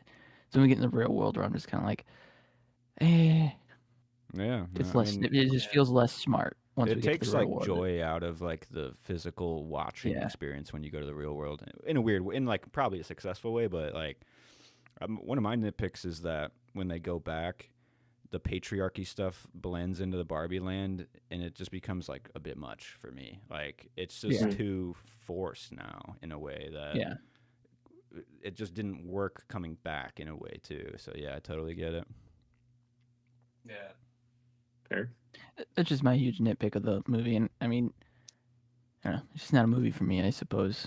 Maybe I'm harsh in my ratings with it because there are moments where I like chuckle and enjoy. If you had a It's daughter, not it'd like be it's different, man. You know? maybe or if I had emotions, I guess, or Okay, well, just yeah, was, that's step one. yeah, For sure. human. It's tough being sub, but I don't know. I just I don't know. And maybe I am like reconciling with my rating that I did give it, and I feel like I am too harsh on it just because I was mad watching it the first time in theaters because both me and Sarah were like Sarah turned to me and she was like, "Can we leave?" And I'm like, "No, I gotta watch this." So we were just both like not into it at that time either. Just frowning. And Yeah. so with this watch, I did, I watched it by myself, and I was like, I get like some of the draw. Like it was fun for a moment, and then it Yeah, was yeah. unfun for a long time, and then it was fun again, but then it was a bit much there at the end with the Barbie Land stuff. So it felt unbalanced and a little bit wishy washy. Totally fair. Yep. Kind of got Read messy. that. But One of my other nitpicks, and this is specific to like now that the time we're living in, is when Ken comes back to Barbie Land and undoes like all politics. Feels a little more charged now, unfortunately. Feels like a little bit more of a bummer, but I guess to its credit because it's it's tapping into something. But and then the last nitpick I have is the resolution to Ken's storyline feels a little like stutter steppy. It's like they don't know exactly how to like please this character because he's not like a full version of like Barbie went through, and right. Yeah. it's just like you can't like make it just like a romance because you don't want Barbie. You want Barbie to be independent, because she's going through her own story, and you want Ken to do that too, but you want to just like kind of like make it happen really fast. So Yeah. Yeah, I think it's just like, yeah, I guess that's true. Because, yeah, you couldn't have it go really fast. I wrote that down too, though, because it's like Ken doesn't really have a lot of. They give him, like, they say they can have, like, one guy on as a judge or on something the Supreme like that. Court, yeah. Yeah. But I don't know. It's like his whole thing is at the very beginning, he realizes that he's, like, entirely dependent on Barbie. Or maybe he Right. doesn't realize that, It's but I mean, Barbie his and character Ken. is basically entirely dependent on Barbie. Right. So, like, I don't know. It's a tough I place feel to like, be. Yeah. I do love the Huh. coat toss though, like when he's finally like, I'm free or whatever. He tosses his coat and then the other Ken picks it up. And this is a dude that's been like super animated, but then he's just like turns around with super low voice. He's like, "We were only fighting because we didn't know who we were." I don't know. I just like how like it happens so fast for him, and then it instantly happens for the other Kens. Like it's just so easy to like snowball, All right, some clever girl notes. All the Barbie stuff, like making the humans Barbie, like the beginning, like getting Yeah, a ready. lot of My sister played with Right, yeah, Barbies, and I'm stuff, like yeah. relatable, Therefore, I Classic. played with Barbies with my sister, so it's course. like, yes, I get it. Totally The way they true. like moved them around, and especially weird Barbie, her like Showering. movements of She her always body. doing the splits. Yeah, with no water. Yeah. Yeah. She's always doing the splits. Yeah. I liked the use of like multiple hellos at the beginning. It's like, hey Barbie, Yeah. hey Barbie, hey Barbie, hey Barbie. It's like literally every person it's like when you're playing, it's like as a young person you gotta like say hellos. And then they use it as a goodbye too, which was like a nice way to just like end the film. Yeah. Yeah, production design, set design, incredible. You know, like plasticky, perfectly Definitely. scaled. Yeah. There's some sound design in there that really helps. Just like the plastic sound and like rubber Yeah. sound design and stuff. Mm. Like when Margot Robbie's like tipping over on the Yeah, you grass. get like that squeak. You know? Yeah. I also thought the Barbie Mattel office was like kind of like a 6 at like the table and like the overhead like mirroring. It was like kind of it was some like Kubrick shit, you know. But what's the film? Doctor Strangelove. It's like that type of like vibe, but kind of like its own thing. The council. Yeah. Right. Hell yeah. Similar to what you said, Noah, there's a sound effect too when the Mattel dudes are like, "Oh, scatter, scatter." Will Ferrell's like, "Scatter, guys." There's like a Scooby Doo like leg sound effect, like you know the classic like like slap. It's like some slapsticky cartoon shit. I love that shit. What does Will Ferrell say in that scene? He's like, just run in all directions, we'll find her, or something like Yeah, that. Like, nonsense. yeah. I like how the dude gets shot too, and he just like brushes it off. He's like, "No, you can't get shot here." And then my final clever girl, and this is a big one because I fucking love this, is the soundtrack to this film is absolutely fire. Like, It's awesome. amazing. I have Billie some in my Eilish, playlist. 100%. Like Dance that. the Night, crazy fucking good. But even like the Mhm. smaller ones, there's like some Charlie XCX shit. Great songs and cohesive to the film. But I also like that it brings back like the vibe of you would have like a soundtrack that accompanies like your family film that you watched, you know, and like it's its own identity within like the film. I don't know, I felt like Gerwig was like harkening back to something with that, and I really like that. Right on. Yeah. All right, your double feature for Barbie Oppenheimer. for the nostalgia. I mean, come on. Of course. Yeah. I couldn't go on for this one. I don't know what pretty you tough. put Like this Little Women. Little, Yeah. yeah. Barbies are Little Women, right? I mean, It's true. Yeah. There's the connection. They're smaller Yeah. women. I got Mean Girls for the pink of it, and then I kind of was like similar emotionality and kind of messaging was like Everything Everywhere All at Once, maybe. You know, pop that one on. That's a good one. Could a TikToker watch Barbie? Yeah, Yeah. Yeah, 100%. That's that's an 8 out of 10. I got a yeah, I was 9. gonna say it's up there. Yeah. The colors, bright colors, direct messaging right at your face. You know, like Right. branded, star powers there. That's It up. works. That's upper echelon. Yeah. I mean, clearly it worked. It made $1.4 billion, so Right. It did. It actually captured the TikTok generation. Yeah. it did. Is Alex's But mom that watching also this in means her that kitchen? Oppenheimer also captured the TikToker That's generation. true. But was it only the? Yeah. Was it the Barbie Heimer of it? You know, like Probably, yeah. Oh, that was like the that- memeability of that moment. Otherwise, I don't think people to see it. I don't know. Maybe that's just me. People love Maybe I need to Cillian rewatch Murphy. it. Maybe I'll just rewatch Oppenheimer and then I don't know. I'll settle it for myself. You know. Just wait for the Nolan dive that's coming inevitably soon. Yeah. eventually, yeah. Yeah. Okay, but Alex, your mom watching this in her kitchen? No. Yeah, Is this I was like- gonna say. Is this like propaganda to your mom, or like, what's the vibe there? With this one, it's just I feel like this is a bit too like artsy fartsy, so semi preachy for her. So Okay. I feel like she'd be like, I'm not interested in this kind of movie in my life. So Mhm. Did she play with also Barbies? she might find it. I don't know, to be honest. I doubt it. She grew up on a farm, like she's probably doing She farm was stuff. making her own dolls out of hay or whatever Yeah. the fuck. Yeah. Yeah, so like I don't know. I don't. Yeah, no, this isn't really her thing. I feel like it's also like Barbie Land stuff. She would just be like, "This is kind of silly," you That's know. fair. So Yeah. Sequel, prequel, remake for Barbie. you can do any one of those. Sequel Yeah. for sure. Remake. Yeah. Yeah. I put a sequel. Yeah, I mean, the I think it's future or something, I inevitable. don't Honestly, it's gonna happen. Yeah. If Barbie Gerwig's too. there, Yeah. I trust it, but I think it'll probably lessen the film no matter what. I think it would too. Yeah. Good point. Yeah. Star power. What you guys have Barbie at now? I know there was I a give it a thought that it 4. maybe dropped down a bit. Okay. I don't know. But I had it at 4. I have it at 4. 4 Okay. stars. Yeah, mine's sitting at 4.5. It stayed the Yeah, I same. know. Same I'm here. I like, got I guess 4.5. I could go to 4.5, but I don't know. I just like.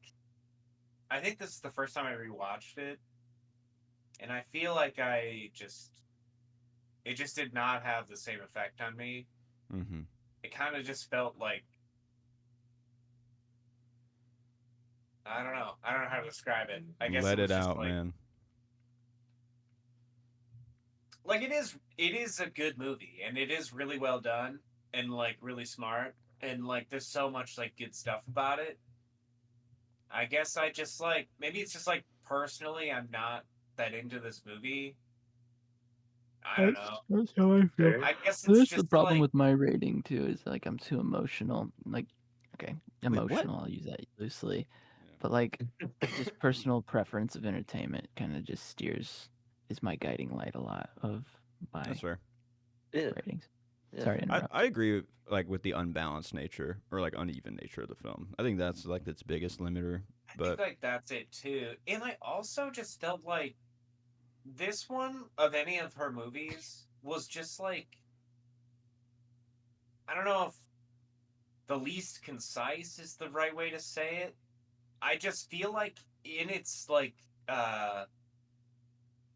what you're trying to get out of it or what it's trying to say, I feel like was actually less clear than the other two. But maybe that's Agreed. me. Mm. I don't know. No, I agree. interesting. I think it's Yeah. displayed like too much, honestly. Or I mean, but then it's like you're pulling like 5 different things Is out it of it. though? Because I don't Well, know. they tell There's you like it like other multiple characters times in in it this that movie. I'm just like, I don't know. Maybe they're not the main focus. Yeah, I guess that's true. I don't know. I don't know. I feel like there's just like too many other things going on that I realize that Yeah, I yeah. just feel like it almost gets muddled. Yeah, And with the 100%. jumps and like reality and Barbie world is a little weird and Mhm. jarring. I don't know. Fair. Oh, yeah, that's fair. I mean, the hype in the theater was real too. So I'm still coasting on that 4.5 from the theater. But Yeah. all right, 3 questions. What you guys got? I mean, I got 3 guesses. Yeah, same. I don't know. I got a I yes. wouldn't recommend. No recommend. That was the toughest part. Is like I have recommended it, and dudes will not watch this movie. Like dudes will Really? not put it on. Yeah. And I'm like, you're gonna. It's fine, dude. You're gonna like laugh. It's You like, will I survive. will say, but they I can't did have a more actively enjoyable click on Barbie experience when I was watching it with women. for I sure. don't really know why, but The tracks. I mean, I Yeah, guess you're I just. vicariously But also, I living feel through like it. I just like kind of just generally have a better experience watching movies together most of the time. Oh, like for with other sure. people. Yeah. So, Yeah, I don't know. definitely. All right, I probably wouldn't put this on to rewatch anytime. Really. I'll pop this No. one on. Yeah, All right, rankings for Gerwig then. Yeah, let's wrap up this dive. Let's do it. Damn. Number 3, I do have Barbie at 3. Honestly. Same here. Yeah, I do too. I might do that too. Yeah. Yeah. Yeah. I would have guessed Lady Bird would be my 3 going into this dive, but that one really I thought jumped so, up. too. And this one, it's the least cohesive of her films, so that's kind of where I stand. Wait, so we all have Barbie at 3? We Think do. so? Yeah. Yeah, number 2 for me, Lady Bird. Lady Bird. Yeah, me too. Pretty Women. Alex? Sorry, not Pretty Women. Little Women. Damn it! I'm a little sleepy. Damn, I thought we were all gonna have the same. Dang, we could have had matching rankings, but fair enough. Fair enough. Apologize. Yeah, Lady Bird, I think it's like one of the best coming of age movies. Kind of like a proven format, which is like where I put it at 2, but still, immensely enjoyable. I feel Yeah. like it just had a lot for everybody. Like there are just like Oh, so yeah. many good characters that you can Yeah. connect with for so many Yeah. different reasons, you know? Right. Yeah. I mean, Little same Women thing- is the one same that thing I with would Wonder like Woman. think about the most though. After watching it, I I think like so. I would Yeah. come back to. Like that's the one I realized I was thinking about Mm. like the most. That one too, it feels like right in her wheelhouse as like her skills, like Barbie too. I mean, and Lady Bird, very honest films, but like making a 200-year-old story relevant for now is like such an act that Yeah. is kind of like mind-boggling, Yeah. and it just feels like she's like a reader. That's something she can do. So Yeah. Her own personal voice in it a lot more, I think. Yeah. I mean, Lady Bird too, but yeah, I guess it. So let me ask you guys this: did you feel with Barbie that it still has that same kind of like almost sitcom like feel, where it's like the Lady Bird and Little Women had, where it was just kind of like I don't know, you can pick up anywhere, or like I don't think I don't so. know, like things are like Didn't yeah. have the pacing those two had. yeah. yeah. I don't know. Not I didn't really the feel that with pacing. Barbie either. But Yeah, felt- like if you jumped into Barbie and she's already in the real world, you're kind of like, well, I guess that's true. where are we? You know? Yeah. Hmm. What? Yeah. I think it just leans harder into like comedy or like putting it on the screen, putting it at you more than the other ones too, which is maybe like Yeah. kind of pushes people back a bit. But Yeah. Yeah. all right, man. That was a good dive though. I'm glad we revisited Gerwig's films, and Yeah, they were all good. they are Yeah. very good. They They were were. all very good. Yeah. I kind of am excited for The Lion, the Witch, and the Wardrobe. Me too. I'm Like, hopeful. Yeah. Yeah. I don't know if I've said this like over the last couple weeks, but it's interesting to me that like clearly in Lady Bird, well, okay, maybe she didn't actually grow up Catholic or anything like that, because I know that she didn't. She said that it wasn't her personal experience. Right. But I wonder if she does have some kind of personal connection to religion, because like The Lion, the Witch, and the Wardrobe, like specifically any of like the Chronicles of Narnia, like heavily influenced or like have a lot of fucking like Christian Oh yeah. Aslan, like dude. like yeah, dude. He's fucking Jesus. And C.S. Lewis was just like super into putting that kind of shit in Meaning his everything. books. So like I'm wondering like I mean in Lady Bird it's not like she did anything like outrageous. I'd say like the worst thing she did was literally have that priest just go to therapy basically because he's depressed. But like clearly she knows and sees it. So I'm wondering how she'll like approach that for like The Lion, the Witch, and the Wardrobe with the Yeah. religious shit. If she'll just leave Maybe- it out or if she'll like Yeah. do something about Just it. downplay it maybe a little bit I don't better. know. Downplay a little bit, or like Yeah. take the mystique out of Aslan's character, probably with other Yeah. people that are combating it smartly. Maybe. Yeah. Yeah. Yeah, I don't know. Less. I I'm don't know, curious. less Satan-y vibes from the Ice Witch. I don't know. Yeah. Maybe. Do we have another dive picked out, Noah, or should we wait? I had Sergio Leone, but he's got 7 films, and I don't know how y'all feel about doing like a bunch of westerns. I would say that Mm. falls into the category of fake mini dive, but that's Yeah. Big just mini dive. me. Yeah. Fuck. I think it was 5 or under, right? That was the rule. 5 or Yeah. under. Let's Okay. stick to the Uh, fucking rules. Does anybody give a shit about the rules anymore? Give a shit about the rules. I did. Fair enough. Thank Fair you. enough. Fair No. enough. All right. We're following the fucking rules. Yeah. What was over the line? Shit, I don't know. I mean, we can wait. If you Yeah, we'll guys- wait. That's cool. Yeah. Reveal I'll it. come back. I'll text and find Sounds one. good. Yeah. All right. Well, let's finish up this podcast with our movie chest, which you picked, Noah, right? Yeah. The Green Knight, baby. I missed this one. Good old Dev Patel. Yeah. I don't know. I kind of have always had a fascination with like, Greek mythology and the lore and Camelot and all that stuff that's like fact loosely. It's like or it's Mhm. based loosely on stuff that Legend. happened or legend. Yeah. So I don't know. I was curious to watch this one, but I don't know. I liked it. I don't know how you guys feel about it. Yeah, we watched Yeah. it a few years back. Yeah. It I came out. remember being like, it was pretty good, but didn't love it. And then I bumped it up over the last couple of years, being like, that was actually a little bit better than I gave it credit for. And now I'm at the point where I'm like, should I have bumped it up? I kind of think it's still at like that 3.5 point where I put it originally, but I could be swayed. Yeah, I I don't know. felt the same. I mean, I feel like I rated it pretty highly, and I feel like I should have maybe bumped it down half a star.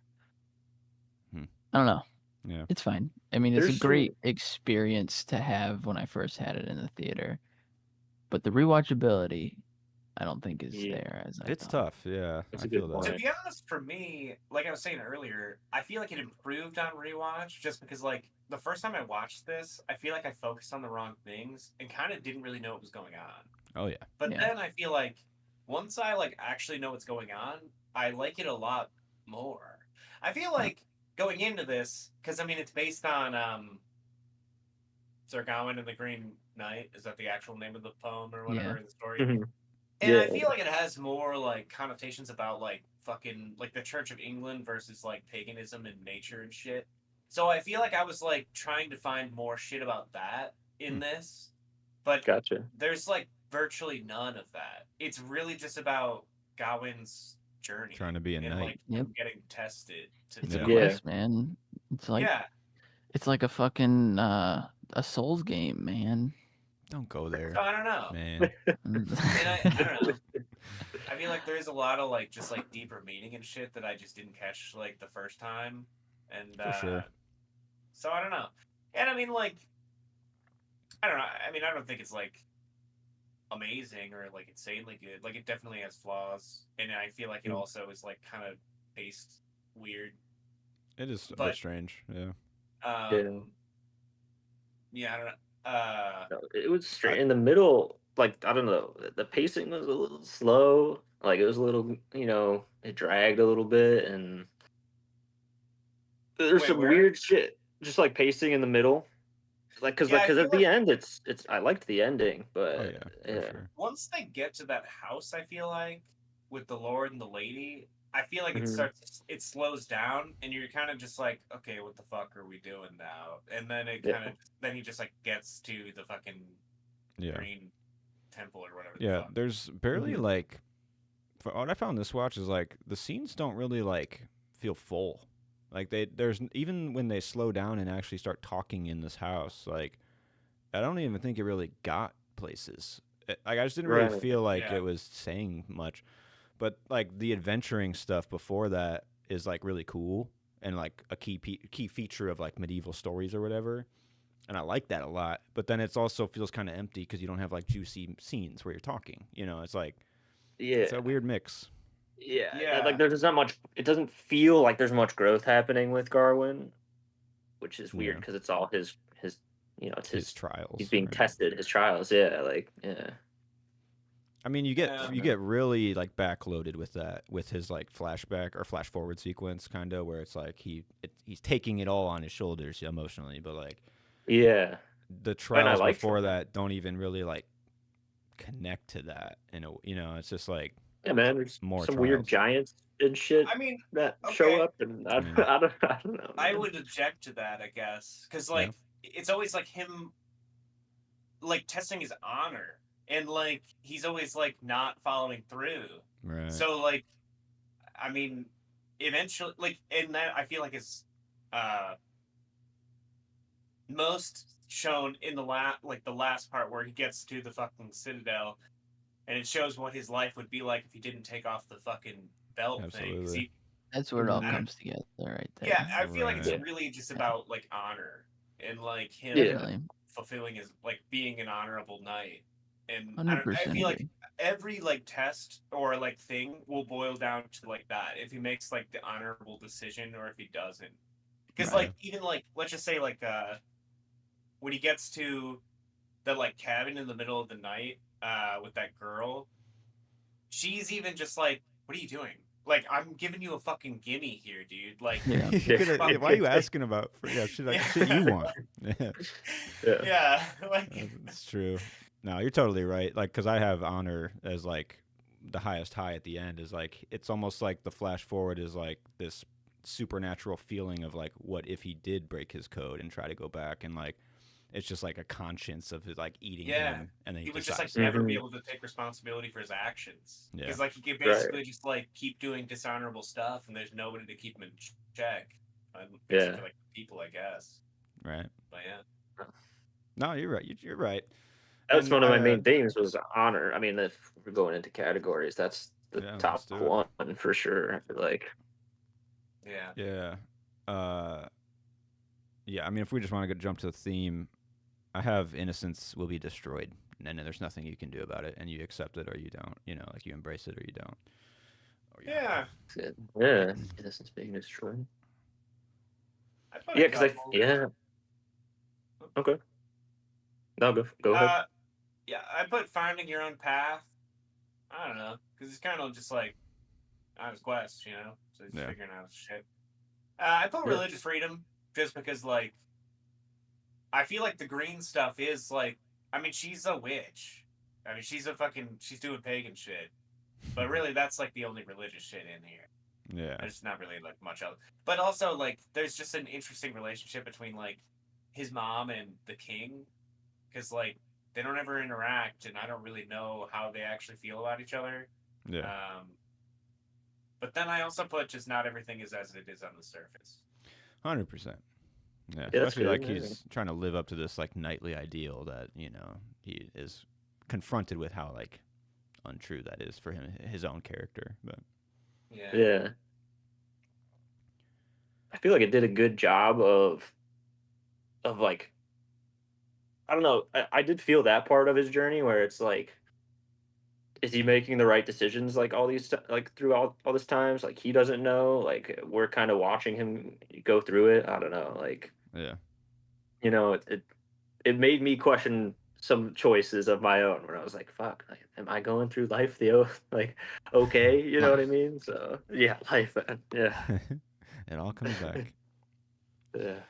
All right. Well, jumping back to the stats real quick. Budget is 15 mil. Worldwide box office 19 mil. Not what you want to see. Okay. Could be a little bit worse. But I don't know. Medieval stories are just not popping like they did back in the day. Am I right? No. This is a was straight like an streaming type movie. I feel like it was like not really a big fucking deal. So. This was a trip. It's a bit of like a fever dream. Yeah. Definitely. I'm kind of surprised that it's only 15 mil for the budget, to be honest. Yeah. But like, I don't know. I guess I don't know really. It's not like you have any like huge name actors. I don't think. I mean, right. Most of it's just sets, I would say. Yeah, sets and costume design and shit. Yeah, costume design. Yeah. Excalibur's costs $1 million anytime you put it on screen. You gotta pay you gotta pay King whatever the fuck $1 million. Yeah. I got research filmed in Ireland, which if you've ever been to Ireland, you can kind of be like, oh fuck yeah, that's okay, that makes sense. And then the idea for adapting The Green Knight came to David Lowery as he was setting up a diorama of action figures in his backyard from the movie Willow. That's where he decided. I hope he has kids. He was just playing with action figures. Right. What was he doing out there? Yeah. Weird.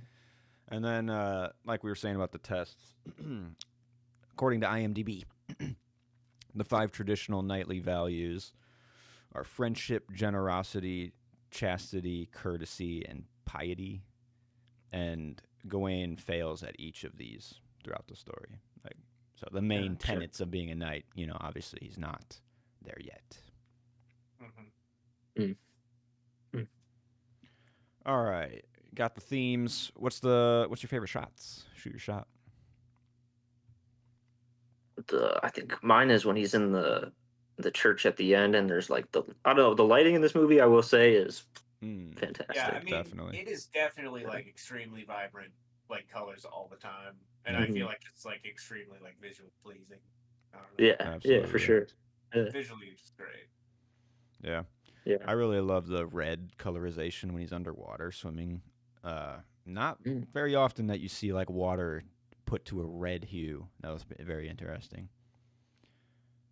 One of my favorite shots is the journey out shot when he's just leaving the castle boundaries or whatever, and it's just like a really the long kid take. followed him or whatever. Yeah, It's and like, you get it is a really long take though. very long take, and you get like sheep crossing the trail. It just feels so real, so real.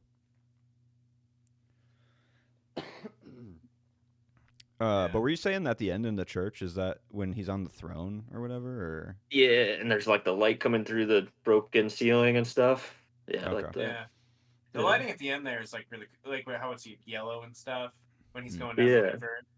Yeah, it's pretty cool. Yeah, it's just pretty. Yeah. Yeah. And I liked the shot where it's like a full rotation. He's tied up, and then it like fully rotates, goes back to him. He's a skeleton now, for reasons. And then it goes a full another rotation, and it's back to like Dev Patel as the actor. I just like filmmaking, so it's like you can tell like once the camera's gone, like they're like getting Dev out of there, maybe moving the skeleton in here, and then like okay, we're going back, and then it's like I just like the choreography of it. The old Texas switch, baby. Yep. The quotables. There's one quote, and it's the one I always think about when I think about this movie, and it's the final line. Now, off with your head. Such a playful way to end the movie. Yeah. I think this sums up, I guess, the theme sort of what was already discussed. Are you really gonna go? Should I? I like your head better where it is. I gave my word. I made my covenant. This is how silly men perish, how brave men become great. Why greatness? Why isn't goodness enough? I thought about that one. Yeah, greatness. Yeah. That's good. Ahead of the Lord saying this house is full of strange things, but then again I see things everywhere that bear no logic. I don't know. Nice. Like that one. Yeah. Especially for this film too. Like the legend aspect and all the crazy shit you're dealing with. Yeah, are there ghosts? Are these people real? There's fucking giants? I don't know what's going on, man. Yeah. On to prop hunt. I'll take Excalibur. I was thinking about the axe, the Green Knight's axe. I'll take his like yellow robe thing. Okay. I just like He's styling. Yeah. He's styling. Nice. Alex, you taking the green covered belt? Is that the one that's really? Yeah, sorry. Yeah, I'm slowly dying here. That's all. Yes, the cum belt. Yes, please. One cum belt for me to take home. Please. Well, you don't have to worry about getting any hits or whatever the phrases. Like you're never getting chopped. You're gonna be safe as long as you wear it. You know what? It's a no-brainer. I think that's everlasting life. That's the fountain of youth. Tie it around your neck real quick if you really wanted to. And, all right, performance review. Anytime I can get Joel, what's it, Edgerton? Yeah. I like him. Barry Keoghan. Good. I like him. I love him. I put Barry Keoghan. I want some more of him. 100%. Yeah. You know? I think he's like leaning a bit too far nowadays into like his like unintelligible like weird boy attitudes. But in the Green Knight, he's like young enough and still isn't like known enough where it feels like totally real and true to the medieval land. Yeah, give me Killing of a Sacred Deer. Killing of a Sacred Deer. This one and Banshees. Those are like my Barry Keoghan's, but I also do really like Saltburn. Keoghan. Still gonna watch that one. Haven't seen that. Yeah, that's a tough one. It's a flawed movie, but god damn, it's a good time. I respect it. I can respect it. Yeah. Dev Patel I thought was a pretty interesting choice for lead. He kind of carries it, but not really doing First like, too dramatic much. role, really. Yeah. Because like I guess Slumdog. I haven't seen that one, but he's good in that one. He's in Life of Pi. Or is he in Life of Pi too? I think he is. Is that? No, I think that's a different. Careful. I think you're borderline. This isn't live, right? Like we can run this back. I think the only other things I saw him in was like the Marigold Hotel and the Second Best Marigold Hotel, Okay. Well, and now then the 100-Foot Journey. I gotta verify. But now I'm second guessing that that's also Dev Patel, and I could be also being racist. To be honest, I thought about Hereditary, and I was like, I should even be saying it, White but I thought boy. about it. Guys, I'm a racist motherfucker. It seems. Jesus Christ, guys. You got me. You got me. All right, moving on. Yeah, Shit, you you got me. do 300 streams. It's gonna come out. You know, One of the them, truth yeah. will come out. You're cut. Yeah. You're done. Shit. I should sign off. See you On guys another later. note, yeah, right. On another note, what do you guys think of like Alicia Vikander playing like multiple female characters in this? Because it kind of just doesn't make a lot of sense for me. Is she his girlfriend at the beginning? Is that Yeah, her? and she's like Okay. the lady of the house Yeah, okay. who's doing the seducing. I didn't even notice, to be honest. I mean, like. I Wow, assume dude. That's- We need to that's get bad on outta my here. part. Yeah, It's like fuck. his chastity trial. Do you or even like whatever, movies, And man? he's like, Oh, yeah, obviously, like, shit. into her. Yeah, right. So he's thinking back to like the girl he really loves. You know, that's That's the that's vibe. how I Oh. took it. That's Okay. how That's I how I looked took at it as well. Yeah. Is he, Yeah. or can he just only see women as one thing? You know, like Dude, to be honest, at first I did not even tell that they were the same. yeah. actor. Say it right. Yeah. Well, Yeah, at least like, I'm I not don't the know. only one. Now you're burning just shit here. justifying Noah's behavior. yeah, I yeah. mean, I don't know, dude. I just like it took me Yes. the fucking next watch to like figure that out. But yeah, I do think that it was because, I mean, it's his like chastity trial, and I think that's just Yeah. because like that's the girl that he's been into. I guess, man. I I think if agree. you had like a naughtier, older woman to play that lady, and it's like still seducey, I'd be like, ooh, he's a bad boy. Naughty. He's not doing the night thing. You know, like I think Yeah. it would have How been a little naughty. more impactful. So what would you what would be your naughty older That you woman recast. casting? Yeah. I didn't have one locked and loaded. I don't know. Michelle Marissa I Tomei. Pfeiffer. got one. Marissa Yeah, there you go. Pfeiffer? Really? Yeah. I don't know. Maybe too old. Kate Blanchett, man. Give me some naughty older woman. That'll Yeah. work. That'll That's fucking work. Yeah. Let's go. Hell But I yeah. guess it's just like Or Robin Wright. Fuck yeah. Yeah. Some, a little more I like don't know. prestige to kind of get under your skin, you know. Yeah. I mean, like I think it would still work. I guess I just like feel like it is the film's like style to do that with the same actress. I agree. I feel like if you didn't do it, I don't know. I don't know if you would be missing anything, but Yeah. I don't know. I Kind of guess feels like an old play too, where it's like people are playing multiple roles. You know, yeah. Mm. it's not Yeah, yeah. Shakespeare; it's before that, but it's kind of similar. I guess it's just like she has so much bearing over like what happens to him in that like possible future where he won't take off the belt that was like given to him by a version of her, or at least Yeah. like in his mind or whatever. Mm-hmm.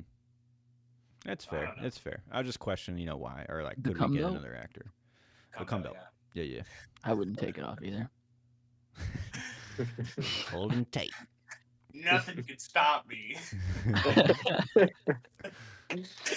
All right. Any recasting? I don't know.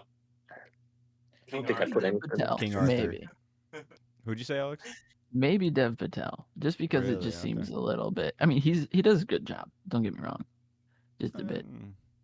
There could be somebody I else. was actually curious. Like, Yeah. do you think that Dev Patel and I did like think- his mom were chosen? Like those two actors were chosen for a specific reason? Like, do you think that they were portrayed as like, or do you think that it's just like they're just supposed to be people?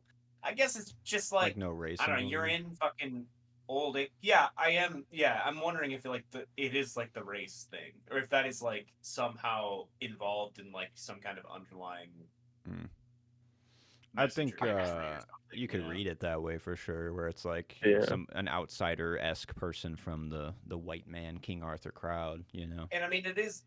I feel like again the religious things, which I feel like I'm reaching too far. But she is like the witch, like pagan shit, and King Arthur is like the Christian, like religious stuff. The Crusade. Yeah.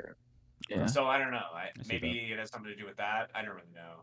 But Yeah, I don't know. I just wasn't fully convinced Maybe I'm that just reaching. this guy was knight material. I guess that's the point of the movie too, is that he's like not quite a knight, Yeah. But Yeah. I don't know. Right. I feel like that was the main. That's like the main thing you get. But Yeah. So maybe that's the point, but because I didn't really Google a lot of stuff. I just know that like religious stuff is like built into the original story. Maybe I'll look that up for next week if I can find some like a couple facts or something. Okay. Yeah. Dive into the legend, baby. I kind of think that Sean Harris as King Arthur just doesn't do it for me. And I understand, like, it's kind of taking the mystique out of the King Arthur character. He's not this, like, shining beacon of, like, dude. He's, like, a sickly fucking... Yeah, he's, like, old man Arthur. Old and can't fucking lift his sword. Yeah. I'm going to ask you something, Alex. Like, Sean Harris, he's a big key feature of, like, the Mission Impossible franchise. I knew this was coming. Hit me. I don't think he even works in Mission Impossible either. I think he's just not a poppy actor. Yeah. I just don't think he's like... Holy shit! First off, let me stop you for a second. Fallout is like a 5-star movie, right? We agree on that? No. Okay. But you hate Sean Harris. I just think he doesn't pop. That sounds like it shouldn't be a 5-star movie. Yeah. No, it is. Don't talk him off of that. You can talk me down. Don't do it. No, don't do it. No, I mean, the thing about Sean Harris in that movie, I agree. In Rogue Nation, he's not imposing. In Fallout, he's not really the villain. Like, he's just kind of like a carryover from the right. Henry Cavill's the villain, and I feel like that works better. But I agree, Sean Harris is a pretty weak villain. I don't think he's a great actor, and I think his voice is weird in those movies. And it's tough. Yeah, no, I agree. I'm not on the Sean Harris train, but I don't see him as the villain in Fallout, and I think he's a weak villain in Rogue Nation. So. Okay, well, I mean, we're okay. We can meet there somewhere because I feel the same way. And he's a weak villain, huh? In Rogue Nation, but he's not the villain in Fallout. He's not the villain in Fallout. No, he is the secondary. Have you seen Fallout, villain. Joe? I mean, yeah, I've seen all. Oh, okay. And yeah, I do know. I mean, hey, it just keeps speaking. I feel like I don't know. I mean, first 2 are fine. 2 is definitely the worst of the series from what I remember. Watch it again. But then, like 3 and on, I feel like they just get better and better. Oh yeah. Yeah. Oh yeah. They get the formula. Yeah. Okay, but enough about Sean Harris. Is he the right King Arthur? Is the question. It's tough. It's tough. Damn, I guess I still. What if Clive Owen was King Arthur? I feel like that would be a better pick. Give me. He's got Clive Owen experience, right? Yeah. I'd be on something there. I feel he was King Arthur in the 2004 version, right? I'm not crazy. Okay. Oh, was he? Okay. Wait, who? I didn't even know that. I was like, I kind of can see that. God. Okay, the highest of highs in The Green Knight. Let me see. The final scene with the Green Knight. Yeah, it was the end. Flash forward into the beheading. Yeah, totally. Yeah. That's he's like waiting like really 2 fucking days, just holding the fucking thing, just waiting. Yeah. Because he got there early. Yeah. Any scene involving the Green Knight too, because even the intro when he just walks into the fucking room and is just like, "Who wants to fight, motherfuckers?" Like. Yeah. That kind of like perks you up there because the beginning's a bit boring. But I also have the giant scene as like a high. Really?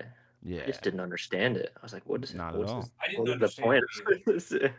But it's cool, and it immediately piques your interest. But it's fucking bitching. Yeah, fair enough. I start watching Attack on Titan, but Yep. It's cool that it's a part of this universe. That was a big twist. Just remember something that I wanted to ask you guys about. The very beginning of the film, like you have like a shot of like it might be out of a door, but it's like of like a little barn with some like animals out of it, and then I feel like it cuts to something else, and then it cuts back to it, and there's like a fire in like the top right of the corner that starts. Okay. And there's just like shit going on in the city, basically. Mm-hmm. And I guess I was just like, what the fuck is up with that? Like, what does that mean? It's just a bustling kingdom. That's all I got from that. I don't know. I don't remember that. Yeah. I know. I'm like, what? I don't know. That's my nitpick, honestly, is that the intro is like haphazard and like it's cutting and it's very slow still. It's like, why am I moving through town and like establishing relationships this way? Because I was like, you could have started the film with like the Camelot or the night scene, the round table. Yeah. And then no, you had to show that he was like doing shit. That's why she started the trial, because he showed up like drunk as fuck, like, and he just spent the night at a fucking brothel, like. Yeah, I think you could have got that across in dialogue between like Arthur and him. You know, he walks in a little drunk or whatever, or fucked up, and I guess like, that's true. Or he's getting drunk at the round table or something. Because right? she like immediately started the thing after he showed up. Yeah, she started doing the ritual to summon the Green Knight. I guess you need some of the build up. I just found it was not a good way to start a medieval story, just like wandering through a village of like. To be honest, I guess I just like don't know if I would have gotten it, or gotten it as much, or felt as much like where I'm like, oh, he's being tested, if I didn't get that intro part. Gotcha. That's fine. I get what you're saying. I took Sarah and her mom to go see this when it came out in theaters. And during the intro sequence, Sarah's mom said, "Can I leave and just go sit in the car?" And I said, "But I bought you this ticket."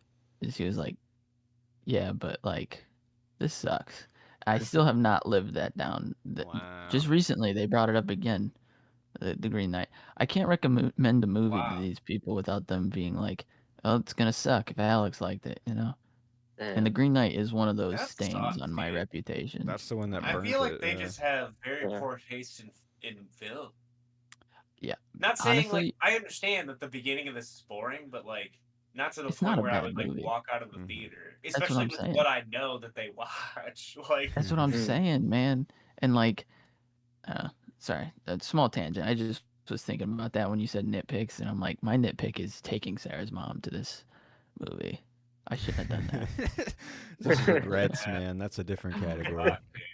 Yeah, I'll just put that on the fucking list. Any regrets? Regrets, yeah. Do you guys have any other nitpicks? For Tears Down the Cheeks, I just said this movie is too dry to generate tears in general. It's dry like my soul and heart. Yeah. Right where you want it. Yeah, it's very dry.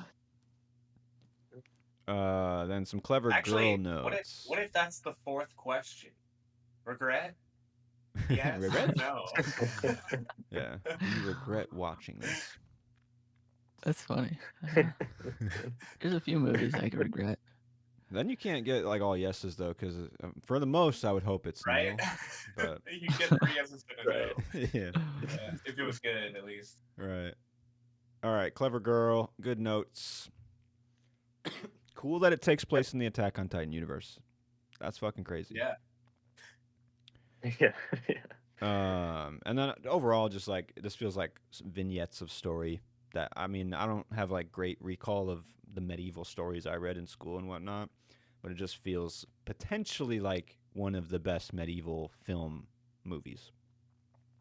Maybe it's like it's artistic in what it's doing, you know. So like I'm like I got to give it props, but yeah, I don't know. I'm already thinking about changing my rating for it. So like I don't know. It tells you where I'm at with this movie. Yeah. Lower or higher? It's a 5. Lower. Yeah. No. Yeah. Yeah. It's 100%. It's 5-star. It's got Excalibur, dude. I mean, it's just fucking badass. That's all it is. Yeah, it's got swords and axes. No only rates this movie if it has Excalibur or not. Movie doesn't have Excalibur, half star.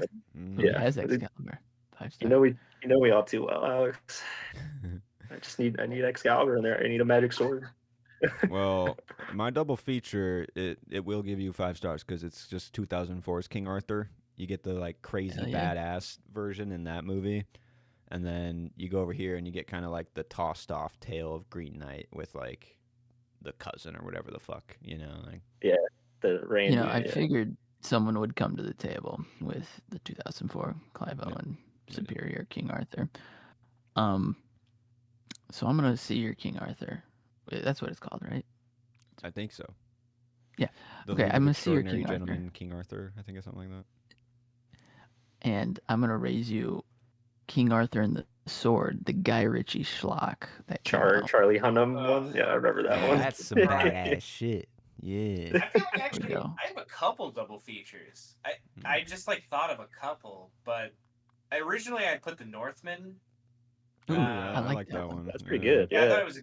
I think it came out around the same time too, which is kind of Yeah. interesting. Yeah. But then I also was thinking, I guess either of, well, there's probably multiple, but I would say either of the Robin Hood movies, like, which I would say Men in is like Tights. the one with Russell Crowe and then the one with Yeah. Kevin Costner. Ooh. Probably not Robin Hood Men in Tights. Dang it. Damn it. That's a great movie. Those But are yeah, I don't know. picks. I feel like both of those would probably fit. No, yeah, I like those. I Northman. put got That's a good Birdman. one. You said Birdman? Yeah, just because it's fever dreamy. That's the only reason I put it in there. Birdman. Not Okay. that it's That's a strange one. I know I was intentionally being a meme, but like Okay. that's weird. No, that's a weird pick. I think Sorry. you just want to watch Birdman again, man. Yeah, it's been a while. Yeah. All right. Go to TikTok or watch The Green Knight. Easy answer. So wait, hang on a minute. I feel like we just glazed over this. I just need to revisit one more thing. Birdman? So your first thought after watching this was like Birdman would go good with this. That's just so strange to me. This is a bizarre double feature pick. I know. That's all. All All right, we can Trying move to on. connect I'm it. just- It just doesn't Joe. work. Joe's got good ones. I don't have. I took a lot, yeah. Oh, man. Take one of Joe's, okay? Get rid Yeah, of Birdman. 100%. Take one of Joe's. He's got good Okay. ones. Take one of the Robin Hoods. Anyway. Take either Top one. Man in Whichever Tights. one You know what? want. I'll do Men in Tights. Yeah. Yeah. Oh, my God. Okay. But yeah, I mean, easy nose TikToker watching this one. That's like a 2 out of 10, man. Yeah, That's a 2 out of absolutely. Yeah, 100%. Yeah. It's rough. Okay. Is Alex's Although mom... the cum belt, maybe that's enough. That's a comment. distinct You know, visual. Enough for a guy like me. But Yeah. Yeah, that's right. That's all it takes. Alex's mom watching this in her kitchen? Are medieval No. stories in her rotation? Is this too far in the past? You know, they are. of my other double features though, I could definitely see probably either of the Robin Hoods. But I was gonna go more with the yeah, Kevin you're right. Costner one. But that's Yeah. I don't know. 100%. Yeah, for sure. I don't can think. see that. No, this would not be in a rotation. I think this is a bit too slow burn for her. Yeah. Yeah. That's Robin fair. Hood Yeah. though, she loves Russell Crowe and Costner. So yeah, those would Dev definitely. Patel, probably- not manly enough either. That's what Well, she I'm loves the thing is Dev Patel's other movies, The Marigold and The Second Best. Those are kitchen movies. She loves those movies, and she makes me watch those pretty often. You could just throw on so- like the part where the flash forward where he's like got a little bit of the gray, Yeah, he's continuing- aging. Yeah, And yeah. That's the only reason I sold my mom to go watch Monkey Man with me was because she was like, "Oh, I love Dev Patel." So Oh, so there's a chance. Okay. there's a chance. I Interesting. mean, she hasn't seen it, so maybe so. I just don't see it working out for her and Dev. Yeah, I feel that. Don't Okay, like the brown sugar. sequel, prequel, remake. I feel like the sequel's kind of given in that flash forward, so you can't really do much with that unless you like then play the story as he survives his head being chopped off or whatever, Yeah. and he's like actively fighting that future, and then maybe it's like inevitably coming. That's true. That could be cool. Yeah. I could Yeah. I could see Yeah. this as a mini series on Netflix. Yeah. I thought that, dude. At one point, Take through some watching it, time I was with like, your- See it too, yeah, Vignettes. do like nights in different episodes, different nights, if you want, different trials, whatever. Yeah. Yeah. Yeah. This could be one episode. Yeah, like the Green Knight is one episode, and then you have all the other like certain tales. That'd be cool. Yeah. Start power. I'm still torn, honestly. Like, do I put this at 4 or do I put it at 3.5? That's kind of where I'm at. I right now. dropped it down to 4. I had it at 4.5. I have Okay. it for. I have it at I 4, feel like and how much you guys have been talking shit about this movie, Yeah. I assumed you would rate it lower. No, I was Well, thinking about I dropping didn't- it down. I didn't talk shit. All right, let's make that clear, Joe. Right? It's mostly been me. I'm sorry, guys. But There's it's been like somebody here talking shit, and it's Matt, and there's been somebody here yeah. talking complete craziness, and that's Noah. All right, there's two men here Alright, keeping this okay, that is level. You true, know that what? is true. This is true. All right. You got to have a wide So- Up at range, the you know. same house. I don't know what you want. Wait, okay. So what do you guys have at? Alex and I have it at 4. I'm thinking of dropping it to 3.5. That's where I'm at. Whoa, like, whoa, okay. don't tempt me, Yeah. man. 'Cause I'm I was sorry. thinking I about just leaving where it at 4, just because like it is Okay. maybe one of the better medieval things put It on is. film. It's good, That's where Yeah. that's kind of where I stand. But like and it Just- looks yeah. great. It's like it's good It does. filmmaking. Like it is. Mm. It. I'll leave it at 4 for now. But I don't really. I mean, with the 3 questions coming up, this is one I would rewatch, but not very often. You know, like Mhm. I agree. Yeah. Yeah. I don't know. Give it I might. time. Yeah. I don't know. I'd recommend I mean, it. I feel like I I'm would doing recommend myself a it. disservice if I don't drop it down. That's how I feel at this point. dang. I don't know. Get the fuck out Yeah. of here with I'm that sorry. That's fucking just birds shit or Yeah, Noah's you losing it, Birdman man. ass. Noah's- Like, We're Jesus. losing him. whatever. Yeah. you're not Flame even me, watching fuck the it. fucking movie. But I enjoyed it. Yes, the rewatch, tough, but would. And then recommend. I don't know if I could recommend this one. I don't like you said, Alex. This is the one that burnt you. You know, like It is. you got to pick your battles, and I don't think this is one I It's would die tough. on. It's tough. But I then would. again, I'd recommend Yeah. I just burnt myself. I burn myself all the time with my mom and Ron, to be honest. But I told her to watch the Texas Chainsaw Massacre: The Next Generation, and immediately after that, I told her to watch Weapons, and she was like, "I'm taking a break from your recommendations after Oh, that last no, one." I was like, dude. God, so Damn close. it. Dang, man. Damn. Yeah. That's tough.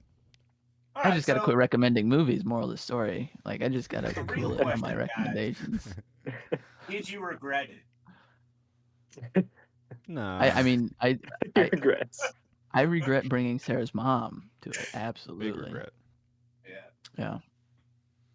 I will say there is one friend I can typically recommend movies to, and I made a list, 25 movies, well, 24 movies, I think, and on miniseries. And he's been going through those, and they've been all pretty good reviews. So, Okay. maybe I'll just keep recommending movies to him. You got There you some go. clout there Yeah. still. That's good. Yeah. Yeah. Just gotta find the right people to recommend shit to. Right. Right. Right. You got to fill it out. People who I can have sway over, and really force my opinions on. Opinions. The weak. Yeah. Yeah. I feel like you recommend this one. You're like, yeah, it's like King Arthur shit, the Green Knight, and then they're gonna get into it and think it's like And they're the gonna be Guy like, "This is Ritchie boring as version. fuck." Yeah. Yeah. Yeah. Where's the slow mo? Where's the action? There's no What the yeah, fuck? yeah, exactly. All right. He only Well, pulls out fun. Excalibur once. Yeah. Yeah. Where the fuck is Excalibur? It's got an Excalibur in it. It wasn't even glowing. What the fuck?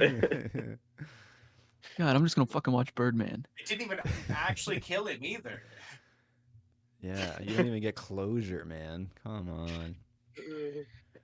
Fun pick though. I mean, it's not a 5-star banger like the last few months, but you gotta come down from the high eventually, right?